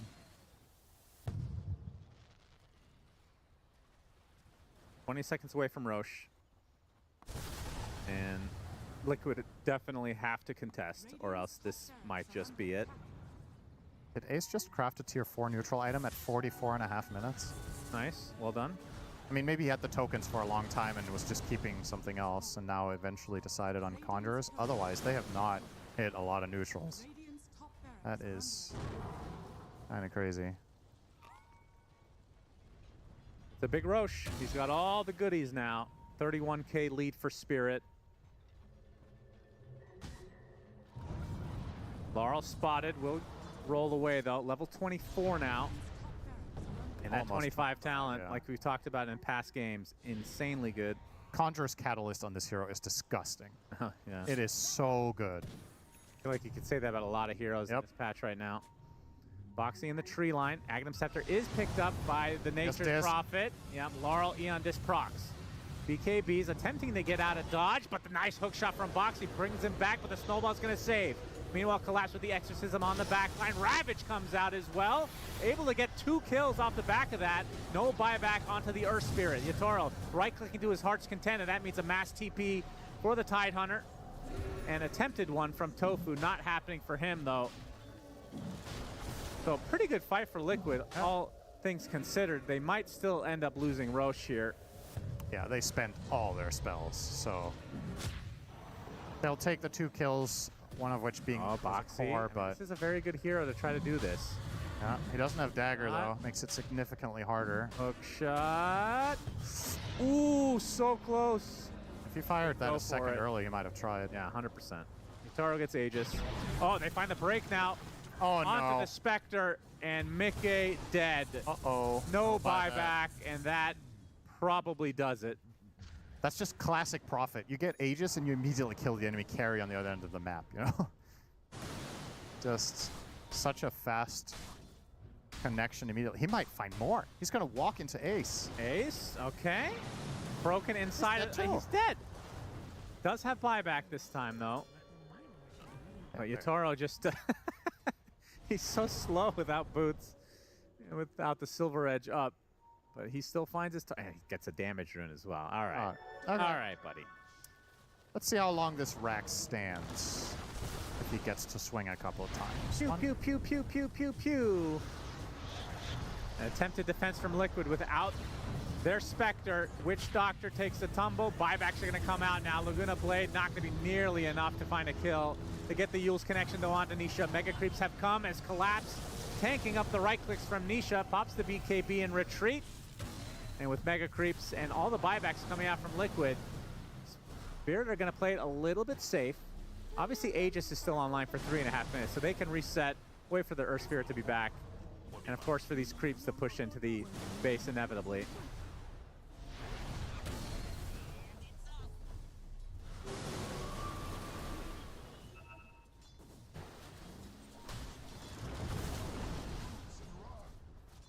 Not going to wait that long, though. Spirit ready to pounce. They know there's no Ravage, so Roche banner no reason placed. to wait. And they're going to try to end this right here, right now. Yatoro with the Mjolnir applied. Going to take the Shadow Step. There's the punch from Rue. The kick as well. Not able to find the kick connection, though, onto Nisha inside of his own throne as the Magnetize comes out. You can see Collapse with the Yules. Looks like they'll find Boxy to start this fight. As Laguna Blade from Nisha, not nearly enough. Has to go back to base as Laurel ends up in the fountain somehow. Don't think that was planned. He will survive as they find the connection, though, onto the Death Prophet. That's going to be the death of Collapse, but you can see the throne is exposed as Yatoro, just objective base gamer, going to try to finish this right here, right now. Going for some hero action, though. He's going to get stunned locked, and that's going to be death number 1 out of 2.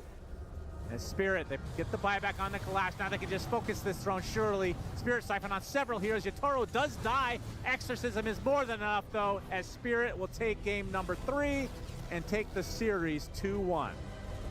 Really, really nice series overall. I mean, obviously 2 very stompy games, and this third one also relatively one-sided, but I think it was nice to see from both teams in their victories just how decisive and how strongly they played to their strengths. And Spirit, do it twice. That's right, panel.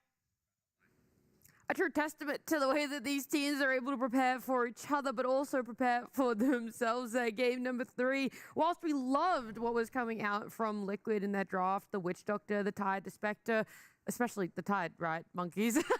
Just like you predicted, Spirit won it. No, just like I would have predicted. Yeah, well, yeah, as you said, Spirit, but sorry, I thought Dude, you I were Liquid debated you initially. so hard. He thought I was going to say the Liquid win. But yeah, Spirit won. I think the last pick Death Prophet really did solve the Witch Doctor problem. It laned really well against the Spectre and was just able to have a really good early game.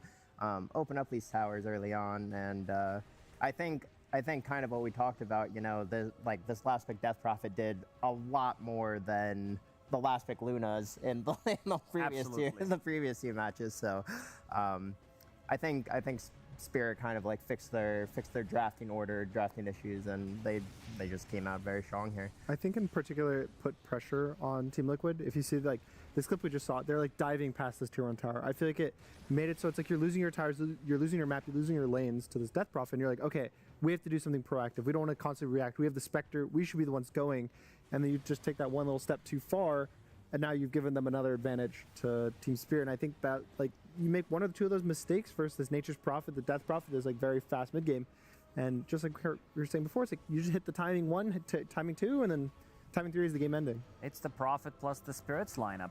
Dead Prophet, Nature's Prophet, Team Spirit, a lot of Spirits coming out from the Exorcism, Earth Spirit on top of that. I feel like with this type of a lineup, you can easily snowball. If you look at the support duo, this is, at least to me, one of the stronger support duos in meta, because you have Tusk, you have Mirana on top of that. These heroes like are easily paired up. Like maybe ideally you could throw in Ember Spirit instead of Earth Spirit because it's an easier setup for the spells, but they play the map so well. They like between after 6 minutes, they're going to be in your face. You also have Nature's Prophet who can TP on top of that. So it's very difficult to try to outnumber these type of heroes who are going to be in your face constantly and looking for kills, which makes it like, you know that they're going to play aggressive, which also means that you need to respond. And if you don't have like the support duo, the mid that can respond to some of these engagements, it could snowball out of control, and definitely did in this one. The support duo of Team Spirit being so pivotal there, and the inverse I do think as well for the side of Liquid, because whilst there were so many good things about Witch Doctor and what he can do, at the end of the day, so much of it is down to positioning, and I feel like the counter positioning of Team Spirit was just that little bit better. The silence always coming out as soon as the ultimate for Witch Doctor comes out. It's like you feel pretty much useless once you leave the laning phase, once early game isn't really there, and you know, teams can start sustaining through your Maledict, and you're like, well, am I even a hero at this point? Like, what am I offering to my team? Because Cask also isn't necessarily that reliable. Yeah, it's like, oh yeah, guys, can you, I have 2 people stand, just like, you don't want them to be right on next top to of each other, yeah. because then the sun's falling, so they have to be like, hands. yeah, you know, like just that little bit away from each other. It's a perfect casket range, but I like the experimentation, but Of course. didn't really work out in this game. I do just want to shout out again Collapse. I think the Death Prophet was like really good for a lot of things they needed, and the Nature's Prophet. A lot of the fights we saw him like TP in right on top of like the Lina on the Spectre with the Silver Edge getting these kills. I think a lot of it was just him making like the correct kind of TP aggression plays, like knowing where he can go without dying. Right when we were talking about, oh, there aren't that many like global mobility heroes coming out, like where have they gone in this meta? Both of them pick one for themselves, and feels like we know which one is slightly more superior. It is that Nature's Prophet. And just when we think we've exhausted every possible aspect of this game number 3, well, Purge is here to prove us wrong. There's so much more we get to look at. That's right. There's always a really pivotal moment in the game, at least in the last match, and this one as well, where the game turns around a lot. And they kind of snowball with really good teams. And this is that mobility that we're talking about. Spectre jumps on the Nature's Prophet. You think, haha, I can get on top of the Nature's Prophet. I can kill him. And Liquid was successful here in this moment. But unfortunately, the great reaction from Team Spirit results in both of these heroes dying. So they actually get punished moderately hard by this. And then things start snowballing a little bit. They push into the mid tower. And in the meantime, Earth Spirit rolls on the clock in the mid lane. Nature's Prophet teleports using global mobility in the other way, and that gives them another window of 30 seconds where they get to hit buildings with no response, because nobody can get close to this while they're hitting this buildings. And on top of this, they're also stealing stacks at the exact same time, and nobody ends up dying from this either. So they're getting one small team fight win into a gank mid, into a tower killed, into the stacks cleared, and all of a sudden the game that was even ends up being a 4K gold advantage out of nowhere. And then they would say, okay, we're not done yet. We're being aggressive right now. We're going to go contest the Wisdom Shrine. Great aggressive TP there with the Mjolnir. Tidehunter does not have the survivability for this. Witch Doctor dies as well under the tier 2 tower. They even run down the Lina. This takes a little bit of doing the Yules here finally into the arrow, and she ends up dying. So the snowball really just comes out of nowhere. These good teams are so good at keeping the pressure up. A minute later, they're again looking for kills. They catch Lina just barely with the Essence Distiller. A really good arrow there from Not Me results in the Lina kill. They didn't even need to bring Prophet to this. In the meantime, Prophet's just hitting creeps constantly, always looking to TP, and he even thinks about TPing in this pressure here. Spectre, keep an eye on his items, actually. He's got this urn, but it doesn't actually do anything because he hasn't been getting any kills. Their team is behind by a lot, so he can't even join fights now. So his HP is low. They end up having vision with the Essence Distiller, so despite Mirana leaving, he ends up getting dove under the tower, and they end up pressuring the tower afterwards. We almost saw Nature's Prophet TP before this, but he realized, like, I can finish this creep, and then I can take the 2-2 tower. So they're basically constantly ready to go at all points in this game, with the global mobility coming from the Nature's Prophet, with the high mobility coming from the Earth Spirit, and all of their other jump heroes. Even Collapse, just completely invulnerable, basically, to something like Maledict. They get to dive and kill all of these heroes. So this is just a big snowball that all started from that one fight in the top lane. You cannot make any major mistakes against a Prophet lineup because their ability to take towers afterwards is so good, but very well played by Team Spirit. And very well explained by you, Patch. Thank you so much. I appreciate that breakdown there of the pivotal moment in which we do end up seeing Spirit use their lineup to their full advantage for them to close out at game number 3 and now be the second team that is 3-0. It's down between Spirit and Team Vision as to who can be our first our one and only, I should say, 4-0 team. Obviously, that's not going to happen today. That's going to be tomorrow. But alluding to it, Lacoste, do you have a little bit more of a favorite between Vision, Spirit? Because they both went to a game 3. They were both pushed to their limits. Sure. I think Spirit, maybe I would give more advantage in this matchup to Team Vision, because Spirit, they are powering up. It's TI time, but they also didn't have the best season. You can definitely feel the magic happening again for this team because all the things are clicking.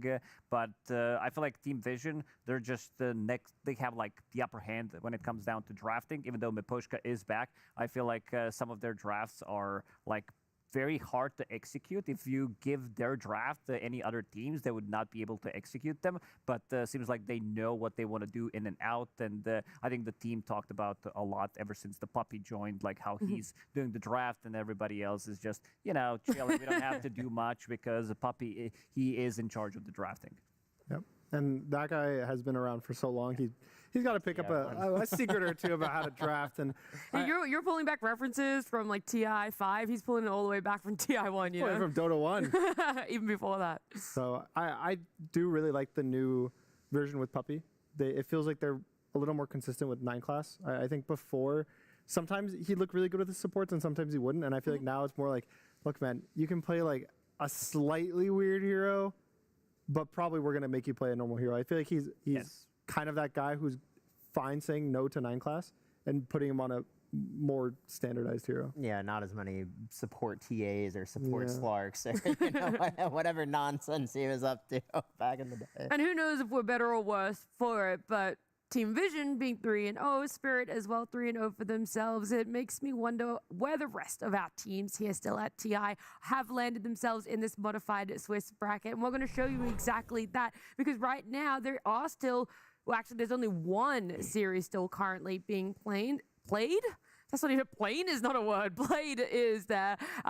We've had our other C and D stream concluded for ourselves. Stream B still going on there, but you can see some of those results there in round 3 that played out today. Boom Boys losing to Team Vision in a quick 0-2. Spirit being able to take Liquid there. Both of those series we covered here, but the Iron Wing and Falcons one went incredibly long. It finally went the way of Iron Wing. Enigma Galaxy won theirs. Aurora and Yandex is what is being played now. Unfortunately, Monkeys, Gamer Legion losing their second series for today, but VG Gaming looking like they're warming up a bit more for themselves there. Yep. And Team Resilience and Extreme Gaming getting some good wins for themselves, which leaves OG and Huligani Gunner in a bit of a question mark position for that TI group stage. Yep, they basically have to win out now just to get a chance at those tiebreakers.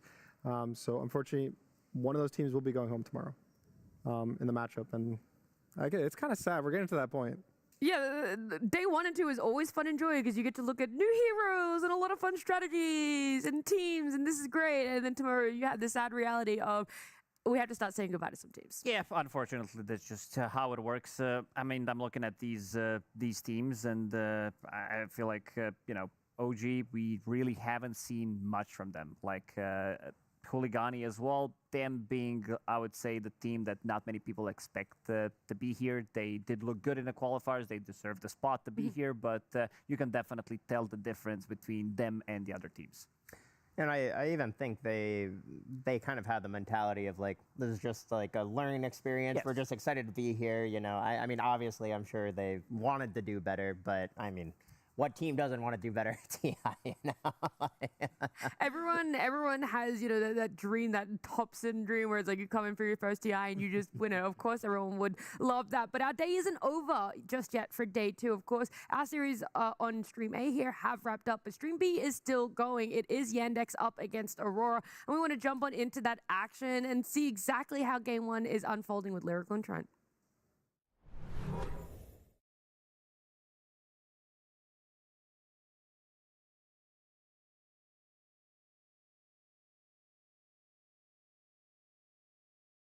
The insanity of this game, just number 1.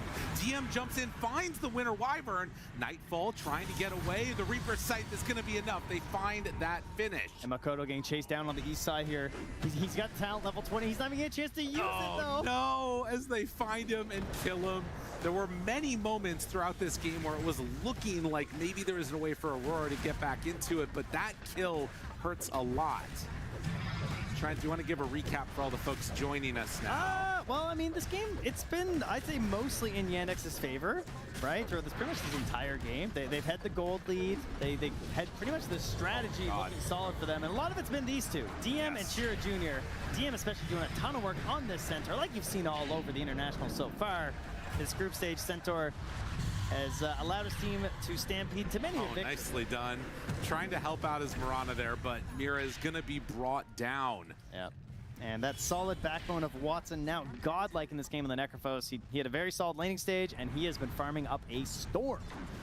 Malady, you guys have seen a lot of Treant Protector bans this tournament. Not too many picks, I'm sure, because he gets banned so often. Malady, one of the Treant Protectors that makes you ban this hero.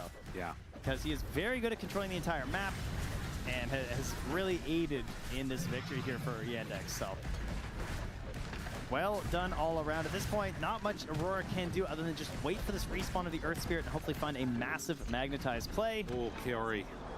He was hunting for something there, but they're just not giving. I mean, they know the way back into this for Aurora is off the back of a Wyvern Curse. They need to find that angle. Yeah, the BKBs, they're starting to whittle down a little bit, but I mean, look at that. 8,700 gold gain in the last 5 minutes on the Necrophos is insane. He is 13k ahead of the next highest hero and its own friend, the Centaur, so he's feeling pretty damn good.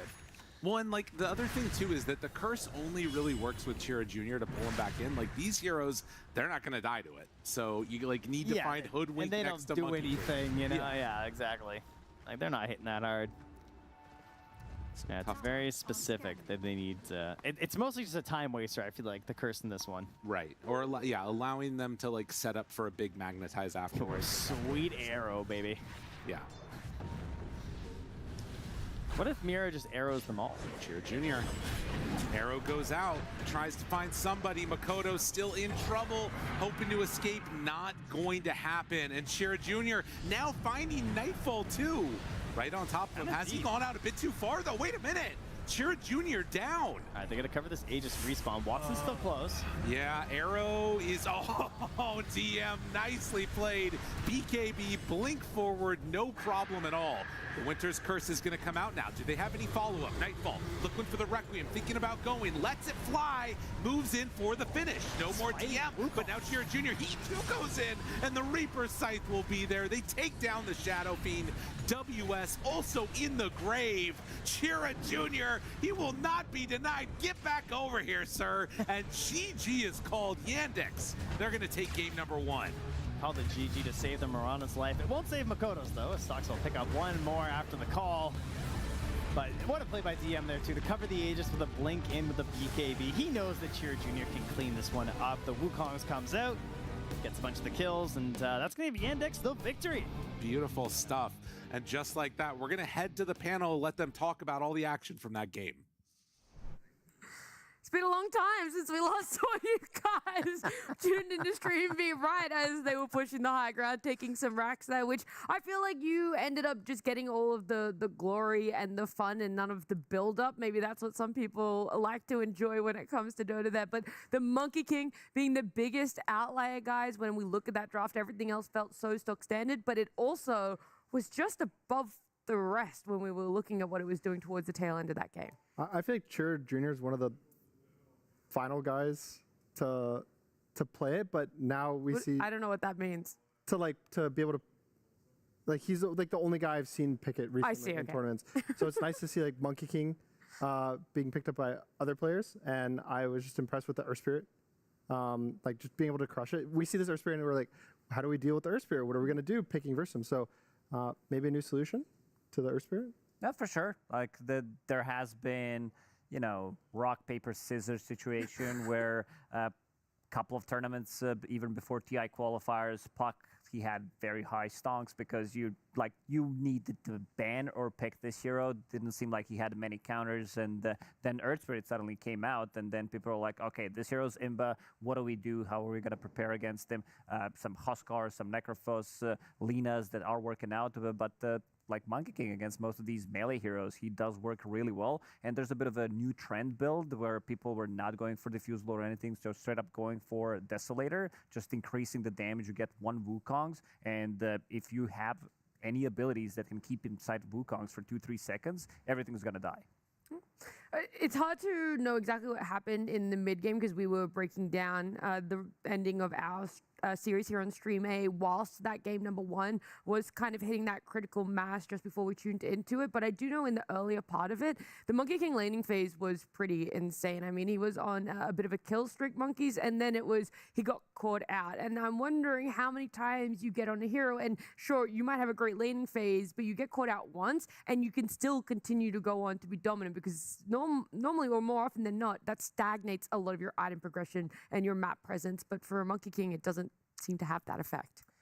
I mean, it certainly can slow you down, but at the same, Monkey King is just a very aggressive hero. He jumps around on trees, you know, he can get aggro on the map and whatnot. And in addition to that, he has a Treant on his team that, you know, is able to give him living armor and, you know. Gives him another tree to jump on. Yeah, true. I didn't even think of that. Smart, Lacoste. But yeah, I think the fact that they have Tree, they have Necro as well, like you were mentioning, Monkey King is really good against these melee heroes and pressuring. I think Necro does that really well as well. I believe I saw an Underlord there. I don't quite remember the drafts. Yeah, there was a Shadow Fiend, Earth Spirit, Underlord, Mirana, Hoodwink. I'm just going through all of them. Top to bottom, we got Necro. Necro. A Monkey There's King. a tree, a monkey. Yeah, there was a tree there as well. But yeah, for me, I think Chur Jr., again, kind of like I was saying, he's the last bastion of these monkey players. I think in the past, there's a lot more of them. But recently, I think everyone kind of gave up on him. There was this phase in the past, I want to say like a year or two, where we've seen it get picked versus Ember, and then it's like you get chained, and then some random support throws a spell and you die. Miserable. So I really haven't seen anyone else pick it in recent times. So again, I'm really happy to see it again. I like Monkey King as a hero. I like it as mid. So it's always like sad to not really see it in the meta, but I don't know if it's like something consistent that other teams are going to be able to do or replicate, but I think it's paired with kind of what you were saying, the sustain. You have Tree Armor, you have Necrophos, and both those heroes kind of fix Monkey's problems of being this like squishy hero with built-in damage, but you don't have the HP to use it. The inverse question is, well then, Monkey King, newer hero and great success that we're seeing there for the side of Yandex, but Aurora going for the Shadow Fiend, and it's really mixed results right now. Everyone saw just how amazing it looked last night when Satanic was able to play it and get a win with it, but it's not like Shadow Fiend hasn't had its flavor of the month recently. It's not like it's felt impossible to win on, but it looks like a lot of teams are actually still struggling. Yeah, he has been, equation that needs to be solved for a lot of the teams because you can't just ban every single hero. You don't want to be playing against some of these more imba heroes, so you're trying to figure it out. You also want to shift things around. You can't just leave, ban one hero through every single game. Maybe there's one really hero that you don't want to be playing against, which is fine if you don't have the first pick, but I think you need to also figure out how to play against these strong meta heroes and try to surprise them, and we are seeing a little bit of a downfall of a Shadow Fiend. Yeah, I would put in the same tier of how I feel about Lone Druid, that 2 months ago we're like, yeah, this hero's broken. Only Satanic can win on it? No, sorry. Honestly, I was thinking we watched Satanic play these heroes and we're like, wow, this hero's so broken. Like every team should be first picking these heroes. But then I think the reality of the hero is they're really good in the lane, but they kind of start falling off the more people know to play versus it. And also, namely, the talent change recently with the Shadow Fiend level 25 is the raise is now just a flat physical damage. It's not considered an auto attack anymore. Because in the past, it was a full auto attack. So you could get Satanic heal off it. You could crit from a Daedalus off of it. But now it's just like, oh, if you have 200 damage on a Shadow Fiend, you just do 200 physical damage with a raise. So your scaling's a lot worse. And I think people are abusing that, sure, good early game, great mid game, but if you can survive long enough or you get that ahead, he doesn't really have the comeback like he used to. Yeah, I mean, we are seeing quite a lot of longer games, so probably we're going to be seeing less of him in terms of what he can do in the late game, even though, again, Satanic, he had an insane performance yesterday on that Shadow Fiend, but removing the part of his level 25 talent is definitely going to hurt him in a way, because we have been in meta where the games keep just going longer and longer. Yesterday, the average game time was 51 minutes after day one ended, so you're definitely going to be hitting that 25-minute mark, 25 talent. 25 per that normally happens. You normally a 25-minute mark, and then the 50-minute mark comes after that one. Is still an early game in this patch. We're seeing the highlights there from that game number 1 between Aurora and Yandex, reliving some of the earlier moments of them. The Wyvern was the one that we'd sort of missed out when we were naming all 10 heroes in the drops in the games there. So SF figured out equation, definitely a different sort of scaling, but this is it. This is the Monkey King that we're seeing the impact of, but this was his earlier death, I'm going to say, where I felt maybe he could have slowed down a little bit. Maybe Aurora did have this is more towards the time for Monkey Kings where it's like, oh, you crush your lane and you do everything good, and then you hit some random you death die once, at and the, then 15 to 20 minute mark. You're like, ooh, and then you just feel so far, you're falling really far behind. You might not farm fast enough, or the cores of the enemy team might just have the damage to chew through you. But I think, again, he knows this hero well. He knows how to get past that. I do agree with the Desolator build. I think it's really good in this kind of physical damage meta. It's a mid hero that's able to buy this Deso. I think that item in general, maybe if you're able to pick heroes that buy it, we saw Satanic yesterday in the TA, we see it a lot on the Kez's. I could see that item picking up some value. Not necessarily you have to buy it on these heroes, but the heroes that buy it might just be that little bit better now. For sure. And this is something that he did play, I believe, 2 times during EWC. And we could see some of the issues during those games where he had a good start. He picked it to counter a hero in the lane, and then he dies once. He gets his tree cut. Suddenly, he can't really put that pressure anymore, because this is not a farming hero. Especially with the build that you're going for, it's not you're playing it from a carry role where you're going for, back in the days with the Battle Fury, with the Mjolnirs, with the Aghanim Scepter, where you're just heavily relying on farm. Instead, you want to be fighting, and if the game slows down with 1 or 2 deaths, the hero can fall off. But seems like in this one, he was just constantly constantly putting that pressure on the map, being the vision hero as well, and making sure that Necrophos with Boots of Travel, he can show up, has a little bit of a global presence coming out from the Treant Protector, extra bit of a heal that sometimes you need to get the Jingu off Stampede to outmaneuver them in the team fight. So quite a lot of small tools that they have to amplify the damage and the impact of this monkey. I think the worry for me is the support duo for Aurora. It's a bit low damage. The cores have the ability to kind of back it up, but I think we've been seeing a lot of success with high damage supports, at least one of the two. It's like they'll run some Hoodwink or a Tusk, or even like we've seen the ones where it'll be like a Shadow Demon +1 or this Mirana plus a Wyvern. You kind of have a, sure, the Mirana scales into damage, but you miss this mid game of a Pretty easy similar damage. to what happened with Spirit in game number 2, where they had the Wyvern plus the Rubik, and then they didn't have like the most damage coming up from their mid lane, and suddenly it snowballs out of control. I think it's also going to be a very thin margin when it comes down to these higher caliber teams that we've seen in 2025, 2026 season that are winning the tournaments. Like a couple of these small mistakes, like one mistake in the draft, is going to be much more punishable because these teams are so good that they're going to try to exploit that, and one mistake turns into 2 more mistakes, and then it just snowballs out of control. I do think that's why we're also, sorry to cut you off, Monkeys, why we're seeing such long games, right? Is because when you see drafts on paper, there should be a slight favorite more often than not, but everyone's making smaller mistakes. Everyone's really good at being able to capitalize on those mistakes as well, and so you're just getting pushed further and further. And so I actually think seeing Spirit and Liquid have such dominant games for themselves was the anomaly of what we're seeing for TI. I mean, we even saw it there in the highlights of what was happening between Aurora and Yandex. There was still a big back and forth. They were still able to kill what felt like the heroes that were putting them in a position to snowball the game Monkeys and run away with it in, let's say, 30, 35 minutes. Yeah, I mean, it definitely looked like Aurora was hanging on there for sure. But I mean, from my limited info of the game, it seemed like Watson did kind of pop off on that Necro. He had 40,000 net worth, I think, by the end of the game, which, I mean, that's very high net worth for a Necro. So, I mean, absolutely, it looked like Tira Jr. was, you know, kind of taking over the game and creating a lot of space. But, you know, Watson, he certainly did his job and, you know, pulled his weight and was able to, you know, really just be the menace that Necro carries really become, you know, with the, it looked like he had Radiance BKB, he probably had a heart in the late game, you know, just classic Necro stuff. So I think Yandex just probably, they, again, I'm theorizing because we were watching the Spirit versus Liquid one. That's totally fair. But everyone on the side of Yandex stepping in, doing their roles, whether it's from the supports, from the mid laner,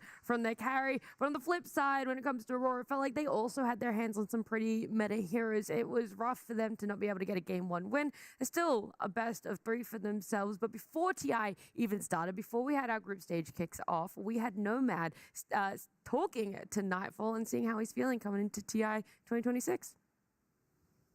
I'm here with Aurora's carry player, Nightfall, and we're going to talk a little bit about TI. So, Nightfall, coming into this one, you know, firstly, when you look back to last TI and how that all went, what do you think about that situation now? For last TI, it was, I'd say, like the roughest TI for me.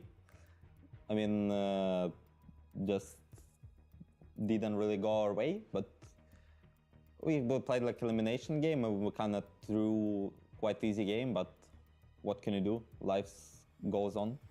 So I'm hoping to do better at this one. Do you feel like you learned anything there which you're now taking into this TI? Not necessarily. Okay, just play better. Just play better. Easy. So you have 3 new players on the team. Has that kind of changed how your core gameplay works? Has it changed your sort of overall strategy, or is it still the same team? I'd say it changes, especially depends on your like trio, of course. I'd say each core playstyle can be different in like other teams, and like depends on what you really need. But I'd say just my gameplay with time became more active. I see. So are you going to be sort of leaning towards the greedier style of gameplay now then? Yeah, just kind of what DotA makes you now.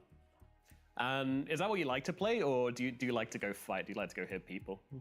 Kind of depends on the mood, but I guess hitting people and like taking a lot of risks is like more funny gameplay. That is true. So with the international team, you've got a lot of new voices coming in. What have they sort of brought to the team? What has WS brought to the team, and what's Kaori brought to the team in particular? If I take WS, I think he brought just some confidence, and he also making calls around his hero. And for Kaori, I'd say he bring, some calmness inside of our comms, and he also bring a strong laning phase for our safe lane, even stronger than it was, I guess. You and Mira have been playing together a pretty long time now. Why do you think you guys are so compatible with each other? I mean, it's just nice to play with Mira. He's like, I'd say, one of the best teammates I had in my careers, like such a nice human being. And obviously you want to lift the Aegis yourself, but is there any part of you that gets more motivation from thinking about, giving Mira a third Aegis and having him be the first? If I wouldn't think about like myself lifting it and it's being dream, I guess the second thought it will be like for Mira, like for the one, yeah. But ultimately, lifting the Aegis is your number one goal as a player, isn't it? Great. And is there any carry player you think is playing very well right now and you've sort of been watching a bit? I'd say which I can highlight is probably Satanic and Mickey. Mickey been playing good, I'd say, recent month. And Satanic just won in Paris, so he played, I think, amazing at the tournament. And what's it been like having KP on as a coach as well? How's his sort of impact on the team? Having KP is nice. I think he's one of the best at analyzing games and just making good replay analysis out of all coaches. And he can make it kind of informative and quick and at the same time productive. Brilliant. Well, Nightfall, thank you so much for coming to talk to me and good luck at the International. Thank you, guys.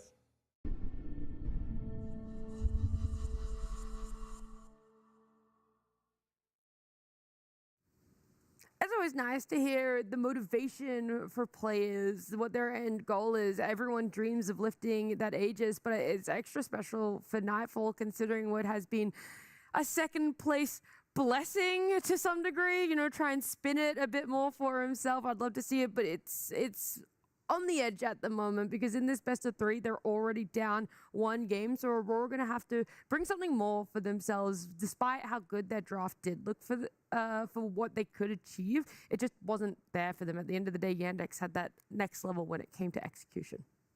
Yeah, I don't know how much you can go in depth of the draft when there's some a weird pick like Monkey King. You could be like, oh, your Yandex 400 IQ, here's the win. Yeah, you could consider banning it, but I don't think that if it's banned, it's not a replaceable hero. There's nothing they could be like, oh, this is going to do the exact same role Monkey King filled for us in the draft.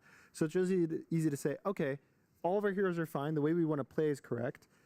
Maybe we ban the Monkey King because that's their most comfort pick that just throws a wrench in the cogs, but just do everything the same. And I think that is fine. I think their draft, sure, I don't like how their sub duo works for me, but I think that that's kind of what has been working for them. These kind of support utility without the damage, and then you shine a light on the cores. Their cores are very I would say high skilled execution cores that have consistently been able to make these plays and carry the games themselves. And so when you give their supports the tools to make them look good, they always do.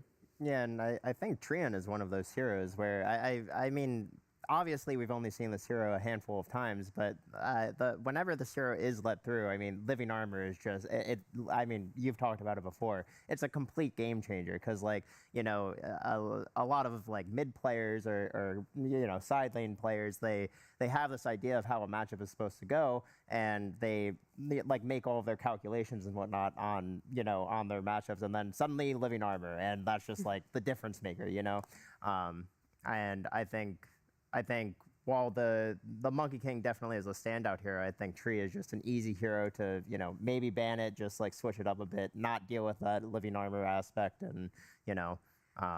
try to create a more stable lineup against them. Yeah, we're seeing the adjustments as well. Really glad that Krella's Crozier has been kind of the item of the tournament so far.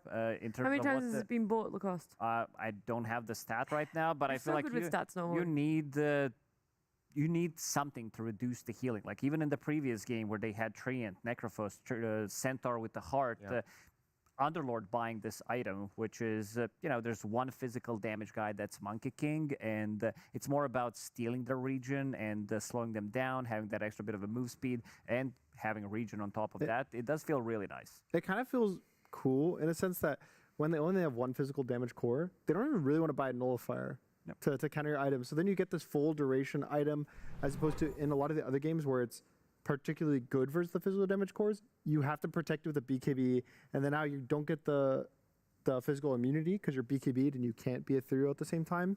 And so it's like, it gets a bit worse. But now it's like your reverse magic damage. You're like, oh, I'll buy a pipe, and then I'll press Ghost Scepter, and then I'm invulnerable to pretty much everything. I steal your life. I get 500 per second.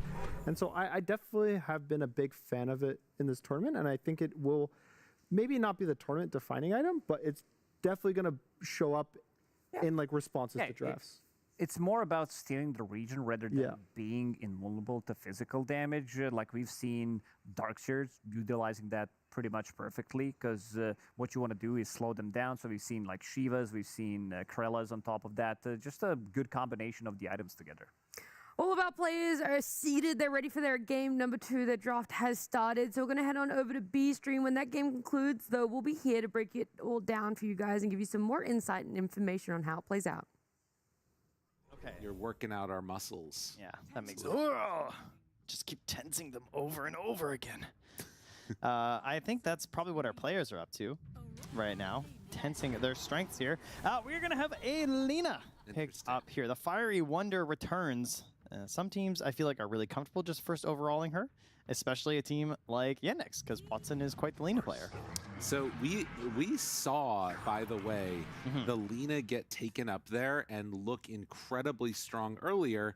70% win rate at the beginning of our day, I think, if I remember correctly. Really? Now dropped down to 57. So it feels like this is maybe one of those heroes that had a really good start throughout day number 1. And as people are starting to come up with some answers to it, it's looking a little bit less good.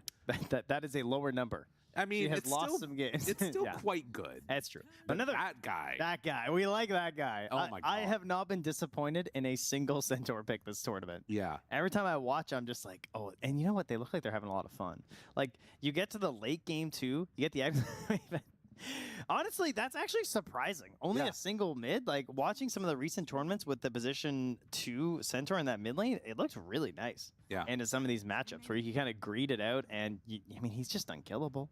He gives a global stampede. And it's interesting too, right? Because a lot of times when you see these heroes that can flex into a different role, they tend to flex down, has been my experience. That's true. Like, I know what you mean. Yeah, it's like, it tends to go from like a 3 to a 4 or like a 4 to 5 or 2 to 3, and this one is now moving up in priority. And I think it just speaks to like how mid can sometimes be a little bit weird with so many bans focused on it. Could he go higher? I think Ramses once played a position 1 Centaur. I believe it has happened. That was back in the Manta days, though, when Manta would have the retaliate. I think we managed to pull out a couple of those. All right, well, I mean, no Lone Druid this game. That's definitely one of the heroes that has been terrorizing many a squad. Earth Spirit also still in. I hope Makoto plays his Puck, well, Puck's banned, so he won't be playing Puck. I hope he plays Ember. If I could just pick a Makoto hero, give the boy an Ember. Now, that being said, unfortunately, Yandex know this. They know he's very good at Ember. Thus, they pick Lina, because if he wants to go for an Ember, well, they're just going to shove this Lina in the mid lane. He's going to have a bad time. If he doesn't pick Ember, he picks something that maybe Lina doesn't want to lane against, then she just goes safe lane with Mr. Watson. Should mention, by the way, some people might have missed this. We had a game earlier today where BZM countered Lina by taking Arc Warden. And what happened? And, well, he ended up losing. but the lane. Looked good. The lane. The lane was cool. It looked really cool. I really highly doubt that that's going to happen. But it speaks to, like, how big of an issue this has become. How do you deal with this Lina out of the mid lane? You know what? This is a good point here from our ban rate. The Coddle is still in. He gets banned. Okay, well. See you later. We were so close. But Shira Jr.'s Invoker is still in. That's kind of interesting. If Yeah, the Watson ends up playing the Lina. Banned first phase, wasn't it, last time around? It was if I'm not indeed, mistaken? yes. I believe we were scouting that out.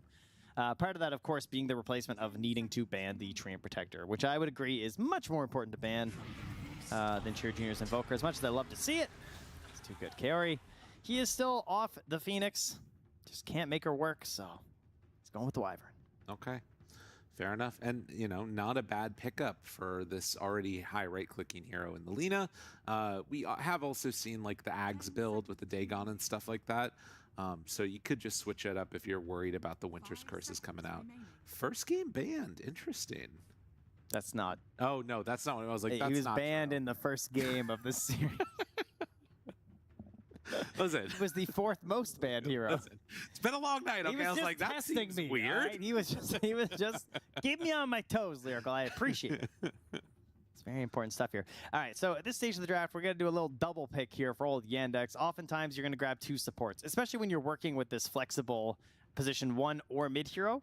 Ideally, we want a melee support for the Lina lane if you're going to want to run here position 1.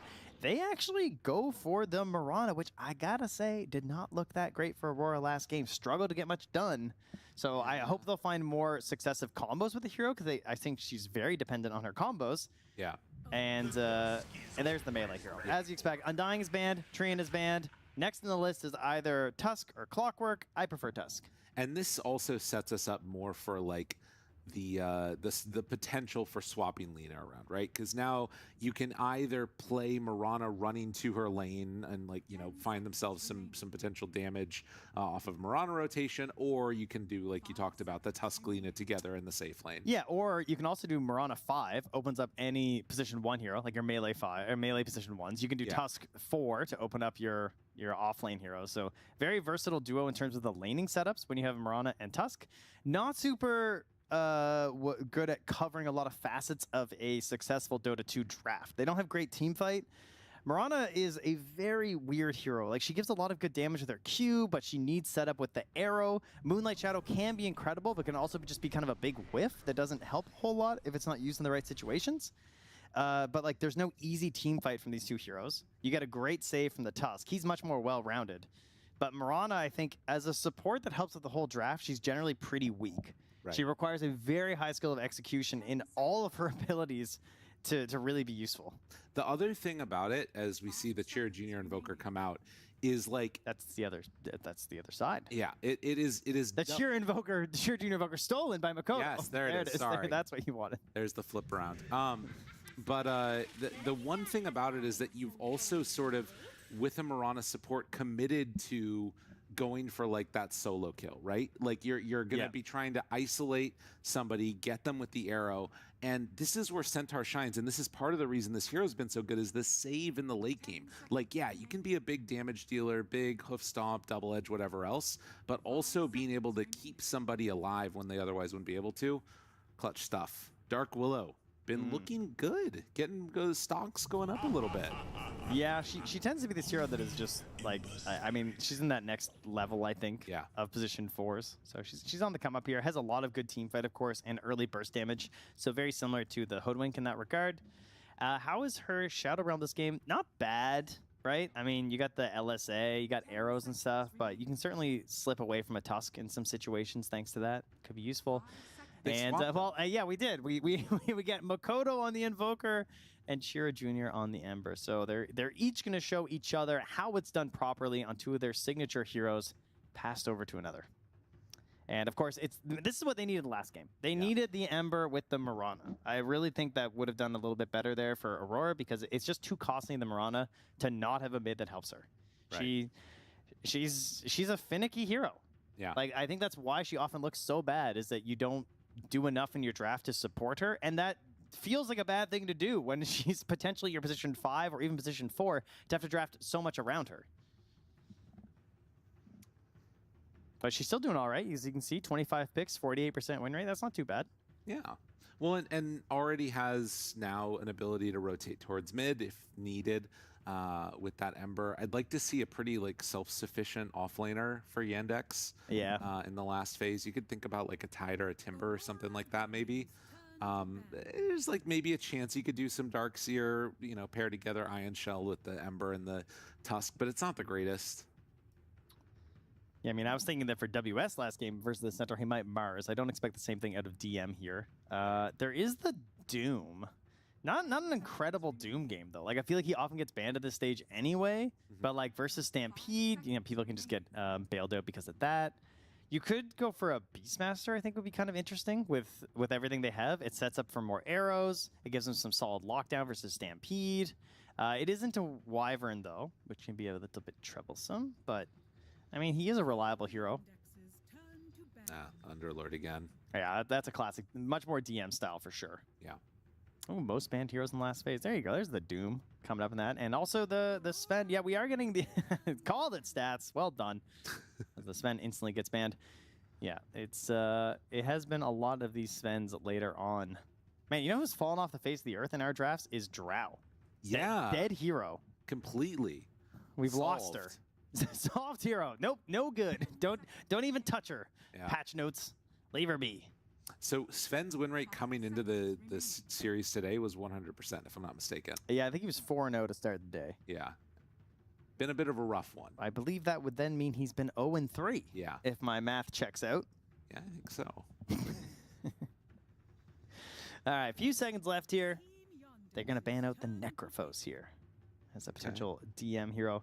Now, I think this is where DM should go back to his patented Ogre Magi offlane. Oh, wow. That's my least favorite DM pick. Why is that? Just watch. Okay, just watch. It ain't right. All right. Honestly, it'd be kind of hype. We've been seeing people pick up hearts. Why not? Okay, now you're thinking. Now this guy has got some ideas. Team fight will be great. Their team fight is pretty abysmal. They have great initiation from the Ember and then the Tusk being there, but like in terms of just like solid AoE and control in a space, they lack that quite a bit. It is also an Ember lineup, so your push is generally weak, but you do have Lina for the tower hitting and stuff, so you're not super dependent. It definitely looks like they need some beef. Yeah. So, I mean, just get in there and make the fight easier. A Shiva's Buyer would be great. Some additional vision or just confidence to just run into the fight. Yeah, they will still go for the Doom, but again, there's a reason why they didn't ban it here. Even if it is one of the most banned heroes, it does have some problems. So it's not like this incredible Doom game. That being said, DM is a very good Doom player, so that will certainly help. And we'll get a late Tiny. We had one earlier. Synergizes very nicely here with the Invoker. We get some Avatar Sunstrike plays. A lot of burst to follow up after a Winter's Curse. Stampede from the Centaur can really initiate for you early when you've only got the Echo Saber and can try and get online a little bit before the Blink Dagger. I like the ideas. Well, Yandex, they're up one game right now over Aurora. And both teams pulling together some pretty solid drafts. Definitely more like single targety type of dynamic coming from Yandex between the Doom, between the Arrow, Laguna Blade, these types of things. It's about like finding that one pick off and being able to take a hero out of the game before everything else starts up. And I feel like some of this game is going to come down to, can DM find Makoto and get that Doom on him? Yeah. I want to see the difference in the Mirana's gameplay in this game, because I feel like it really struggled to have an impact in the last match, just with the way the game flowed and the allies that she had. And, I'd like to see a little bit more success on the hero. Saksa, obviously very much a leader out of that position 4 role. I think you could see last game with his Hoodwink. He's like constantly drawing on the map over and over again, just like dictating the team. And Mirana's a good hero for that, obviously with the Moonlight Shadows. And then the fact that you have to be ready for every stun for the arrow. So combining those together should make him pretty potent on the hero. Absolutely. Well, we'll see if he's going to be able to pull it all together. The other one that I feel like we've seen less of is like there's been a lot of these Tusks getting Blink Daggers early, and it's mainly been focused on the idea of like a Blink snowball save. I want to see more of these like Tusk blinking in, go for a Walrus Punch, and then immediately afterwards there's like a follow-up arrow, some more damage following up. Like that to me feels like if they can sort of let Malady be able to really get in there and fight, I think they're going to have some success. I want to see another Aghanims like we did earlier on the Tusk. Yeah. That would be my goal. That'd be awesome. That was very, very solid. So, yeah, again, though, I got to say, I mean, Yandex coming in as the favorites, no doubt, for this matchup here. And I think draft-wise, I also I like it better. I think it looks a little bit easier to execute. So, again, some problems with the Doom, though. So maybe those problems will come to fruition. Maybe he's going to go for these Dooms. The Stampede's going to save somebody. They get the reverse with the Wyvern. Right. It could come into play. Yeah. But tough times here for Aurora, looking at this one, I'd have to say. We'll see if they can do it indeed as we get ready to go into this game. And there's the pause. Hey! F9, F9, F9. Very good. Love to see that. Well done, Neil. Yeah, so I think the other thing to watch for is, like, are there going to be any early rotations towards mid to try and, like, really ruin this Invoker's game? If you get some, like, early point in the chains, maybe you have a snowball move forward or an arrow or something, could be solid. Yeah. I mean, Tusk Tusk and Murata, two of the best heroes for doing that too, and also the Doom, right? You wanted the self-sufficient position 3, you got it. Yes. So that does open up these opportunities for Soxa to do these roaming plays. Let's do it. All right. Will we get a 2-0, or are Aurora gonna bounce back in this one? Will they see the brilliant northern lights of which they're named as we push further into the evening? Oh, yes. Or will they fall and crumble during the dusk? Lyrical, what will it be? It's always darkest before the dawn. That's not true at all, though. Well, it's just not. I don't know. But then Batman said, and everyone's like, "Gotta be true." Yeah, I think so. It wasn't him who said it. I don't know. Was it Harvey Dent? No, it was definitely. Oh, was it Alfred? It was Alfred. Ah, Alfred. Of course. All Alfie, they call him. You got to remember that. Smoke up is 5. Simultaneous smoke coming from Aurora. Actually, it looks like DM might run into them over here. Yeah, but he's got 2 gauntlets of strength. I mean, can he even die? Yeah, he realizes the danger, immediately turns around. I don't want any of that mess. And any of that smoke. It was right there. Yeah. It should be a trade-off of 2 apiece. Yeah, still just popping them there, seeing what's up. I mean, neither level 1 is particularly inspiring at this rune battle, is it? No, it's not. But they'll let it go, yeah. 2 for 2. All right, so Lina and Tusk heading into a matchup of a Centaur and a Dark Willow, huh? Yeah. Okay. Call it. That's good. I hadn't seen that one before. Yeah, feeling pretty good about it, apparently. Yes, definitely. So yeah, things to watch for. Of course, you know, very annoying to play against Lina in any lane. As Cheer Jr. going to try and put some early pressure here on the Makoto. Flame Guard starts to hit. And we'll see how he ends up dealing with this lane. Yeah, but you see that Sunstrike on the creep, though? He hits that every time. Hey, you're not wrong. Easy peasy. Oh, right in his face. Another one. Nah, he's backing away. All right, decent start here. Soxa already trading some blows here with the Wyvern and losing out on them, obviously, with that Arctic Burn. It's a bit of a pain. Oh, yeah. More damage here on the Soxa. Yikes. I mean, he's got 4 Tangos and a Fairy Fire, but getting so much value early here from Kaori. And just left his courier there to get taken down. DM now chasing him. Getting some more damage on the Kaori.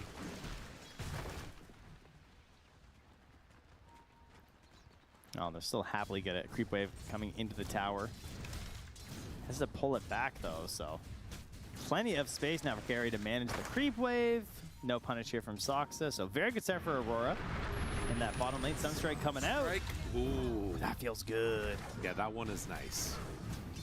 I mean, it's one of the biggest determining factors for a good Invoker game is if you can hit these Sunstrikes early, because the hero's not really expected to win many mid matchups, has really low damage early.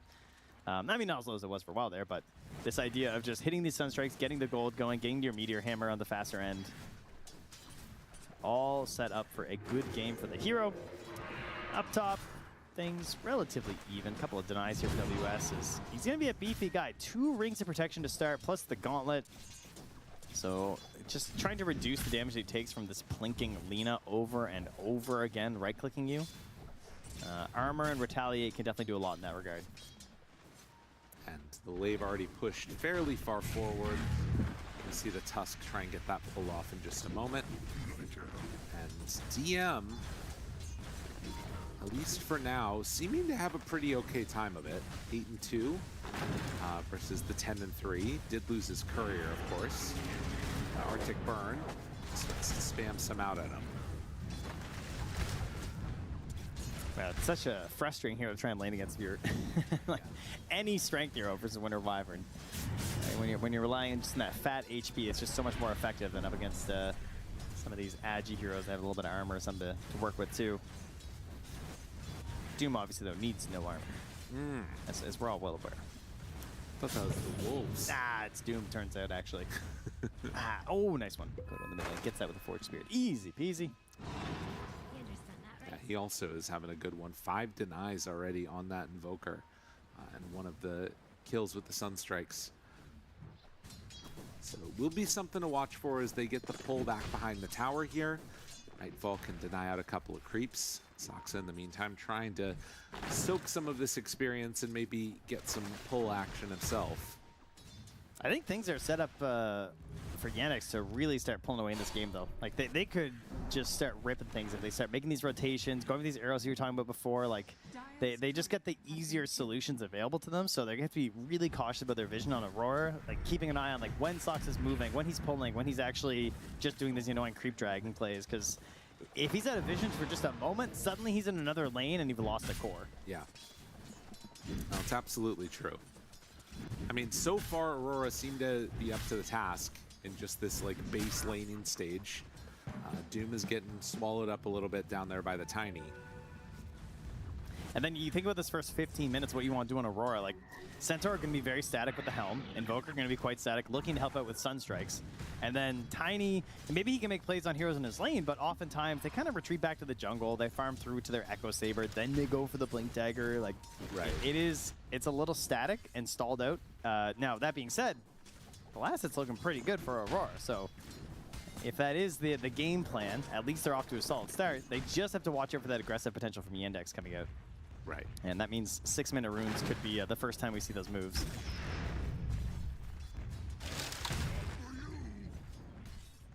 Any Wisdom Stealers this game? Tiny can maybe make those moves, but not really expecting it. I mean, with a Sunstrike, yeah. Yeah, that's what I was going to say. That could be it. The difference maker. Junior messing with him. Look at Makoto scanning. Because he's so low HP, he's like, dude, is that Mirana coming? Like, what is going on down here? I'm scared, guys. Yeah. I don't know if I can be here right now. But no, she's a little bit busy, and Invoker also busy. Hits another Sunstrike kill. 2-0. Soxa will pull the wave, though. It's going to give him the chance to move in for the 6-minute rune. Makoto also level 6, though. First one to crack it. I mean, some of this is just this like strong laning setup that they've got. You can see top of the net worth chart from these cores, and if you're getting Sunstrike kills, it can alleviate some of those sort of concerns about just standing still. Way. And look, another one. Nice play. Goes down, and they're not done yet. Snowball out, the supports pairing together, though, trying to chase him down. The body blocks are going to be there. But then can Shards push himself down to the low ground? I mean, they don't have the heroes to make moves mid like they do on Yandex, so instead they choose the Twin Gate plays. Because their Invoker is just hitting on every one of these Sunstrike plays. You know, he's no slouch on the hero just because Chira Jr. is more known for it. Doesn't mean Makoto can't do it. TP from the Lena coming up top to defend this tower. Nicely done by Soxa to take out that catapult. That probably keeps the tower alive. Now WS decides, yeah, I'll keep fighting. Can they even kill him? I don't think so. He's a big boy. He's got his Helm of the Iron Will already. Like this, the Helm of the Dominator is only 300 gold away. Listen, sometimes you can get away with winning all 3 lanes. Oh, here comes the Sunstrike. Oh, good. Soxa gets boots delivered to him, but now is just going to have to back away. I think this is done almost. Yeah, despite that save, like you mentioned, not going to be enough. Soxa is able to salve up, so he can come back in on this, but they need the Ember to be here if they want to make a play. And you know what Ember's doing, though? Chira Jr. is going for the Wisdom. Oh. A little sneaky play in behind here. Okay, that is really nice. All right, now here's the problem, though, is that they're getting the same situation that DM had last game of the Centaur. This is a 7-minute tower takedown into the gold for the Helm, and now Centaur owns this zone of the game. Yes. Like the whole part of the map is his, and Lena is level 4 in the jungle. Yeah, that's brutal. That's not good. That is not where she wants to be right now. And she's lost 2 of her camps now to a Centaur, pretty much. Yeah, this is, I mean, they need to make this move work. They actually got to kill Makoto here, I think. Arrow goes out. Makoto does get hit by it. Does he end up falling with the snowball in? Definitely. So, Yandex pulling something back a little bit for themselves. You can also think about maybe going for like a Doom play eventually when he gets 6 online, and that could be a way that you maybe punish this Centaur. Yeah, I guess you have to Doom him, right? Obviously, you do another target, they're just going to stampede away, so... It could be a play as Soxa rotates up here. Nice D-ward. Gets a sentry. He's going to steal the creep. Yeah, why not? And he's going to block that camp with his sentry with that D-ward. So he's trying to reduce the overall gold being gained by WS. Chira Jr. also thinking the same thing. So they see what's happening, right? Chira Jr. is leaving his safe farm from the mid for his Lina. The Lina has been kicked out of top. She's absorbing the usual farm spots for the Ember. Chira Jr. uses the ability of the Ember to be slippery to take some of the farm away from Aurora. Now, this would be a really nice kill for them. They could take down DM as he tries to make his way through the brambles. It's not going to be out of there in time. And now, maybe thinking about going on to WS as well. I mean, it has to be perfect here. There's no Laguna blade. Like, they need more heroes, so this guy's going to die.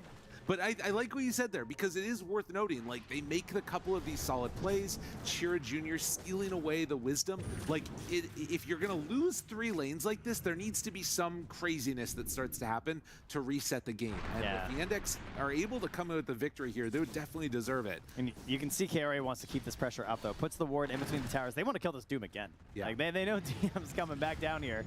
They want to hold this tower with the Tiny, threaten with Avalanche. And Mira just refusing to go anywhere else. Not a lot of opportunities elsewhere on the map, so they're kind of desperate for DM to return to this tower, and he is not taking the bait right now. I mean, it's pretty appropriate with Tiny, but Aurora's draft is like a ball rolling down a hill right now, and Yandex are just desperately trying to stop it before it builds up too much momentum, and then they take over. We have 2 towers gone very quickly, and opening up a few more avenues to attack the mid tower as well. Tiny now into the Echo Saber, greatly increasing his damage. But needs a bit of setup if he wants to connect. It would have to be a Stampede play if they want to go into it. And obviously if you pop the Stampede, that's going to leave WS a little bit more vulnerable up top. And after seeing that ward there, we'll understand maybe part of the reason that they weren't able to connect with that kill. So they do manage to survive that movement from Aurora on DM. Watson now trying to play some catch up and get into that Maelstrom. In the meantime, Invoker finishing off the Meteor Hammer. Yeah, let's get that mid tower. So let's go knock him with the hammer, you know? Why not? The hammer in our game, it doesn't build, it breaks. Yeah. You know? Okay. It's not a carpenter hammer, it's a meteor hammer. That's why it's called that. It's dropping rocks on stuff. Soxa bullied back here once more. Man, what a comfortable game for Nightfall. A Tiny who just gets to sit on a lane. This is the dream for this guy. Oh, yeah. You know, he doesn't like the jungle that much. He likes just farming through entire waves, getting a ton of gold for himself. Starting to accelerate towards some of those other items. That's a good slight dodge there, able to get away from the tornado. Oh, I like the early Shadow Blade over the Blink Dagger. That could be a nice play here for Nightfall. We'll see if that ends up being the choice for him. I think Blink is a little tempting with the fact that the Lina is poor and the fact that you have Sunstrike, so I wouldn't be surprised if he switched. But Blink is more of a like, oh, we have to do something now item, whereas Shadow Blade just feels really good to have on Tiny. Yeah. He can keep farming with that one if he needs to. Yeah. Soxa abusing the fact that Mirana, a very slippery support, so you can play in some slightly more dangerous spots. Obviously, DM cannot be here. He would just die. But Soxa's not really worth committing on. You'd have to like use a Stampede, force a leap, still chase him down, get the kill. It's not worth it. So if DM's there, he dies. If Soxa's there, he doesn't. He still gets farm. Feels good. They're going to hunt down Makoto. They're trying to get this combo of the Ember Mirana, but they're not going to get him in time. He's out. They saw this too, right? Like they saw the Moonlight Shadow come out, and now they know, they are well aware of this. Mira goes into the Shadow Realm, arrow off the mark. Are they going to keep going for any more here? Doesn't look like it. Instead, it might be Watson that they go on. WS shows up. Well, Sunstrike, yes. So the Lina will fall again. That was his recovery move. Yeah. I'm going to get involved in a kill. And well, he did.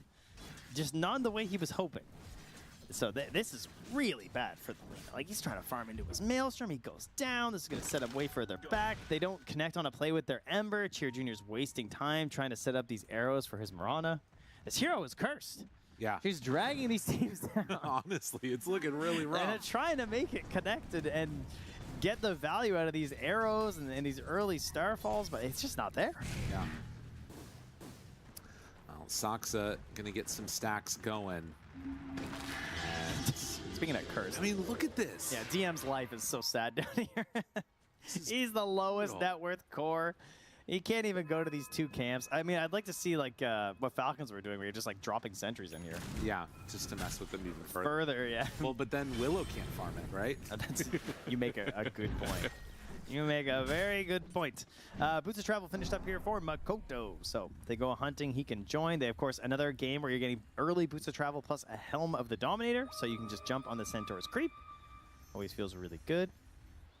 And there was a Maelstrom now finished up for Watson. So he died trying to complete it. He has it. Now the farm can accelerate quite a bit. And boy, does he need it. Yeah. No, I agree with that.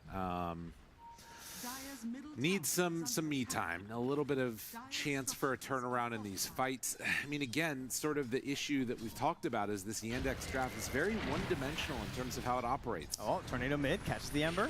Oh, man. Yeah, got him caught. Oh, gone. My guy had a Remnant. Does it matter? No. Not apparently. Nope, not even a little bit. 468 from the Hunting. They're still going, man. He is not letting up for a moment here. All right, this Sunstrike is like a third of all of their HP right now. Yeah. It chunks these heroes at this point in the game. I mean, it's a problem. Like, because again, like, how do you find kills? We haven't seen Doom this game, really. Who? There needs to be some type of an arrow. I mean, is he really Doom if he hasn't skilled his ultimate? No, I don't think so. So what? Nameless hero. Oh, there we go. Goes. Okay, now he's got Doom. All right, he can be Doom again. Is he really Doom if he hasn't cast his ultimate, though? I mean, that is a very Doom thing, to be fair. They just want to keep farming. All right, I mean, he's going to have to because he wants to get a Radiance this game to try and bounce back into this one. This is not a blinkable game. I definitely agree with that take on this one. Of course, I also don't feel like a Radiance is going to instantly make things much better for them either. No. It is a long road to recovery here for Yandex as we get some faces interacting up top. You know, to be fair, though, I do think that since these games have been, like, averaging around 50 minutes or something else, like, again, a Radiance now, why not? Like, I mean, if the game's average 50 minutes, yeah, and if there was, like, this item that you could buy that, like, every so often it gave you gold. That's a pretty cool idea. Wow, maybe. Maybe that's what we need. Nightfall wanting to get involved now.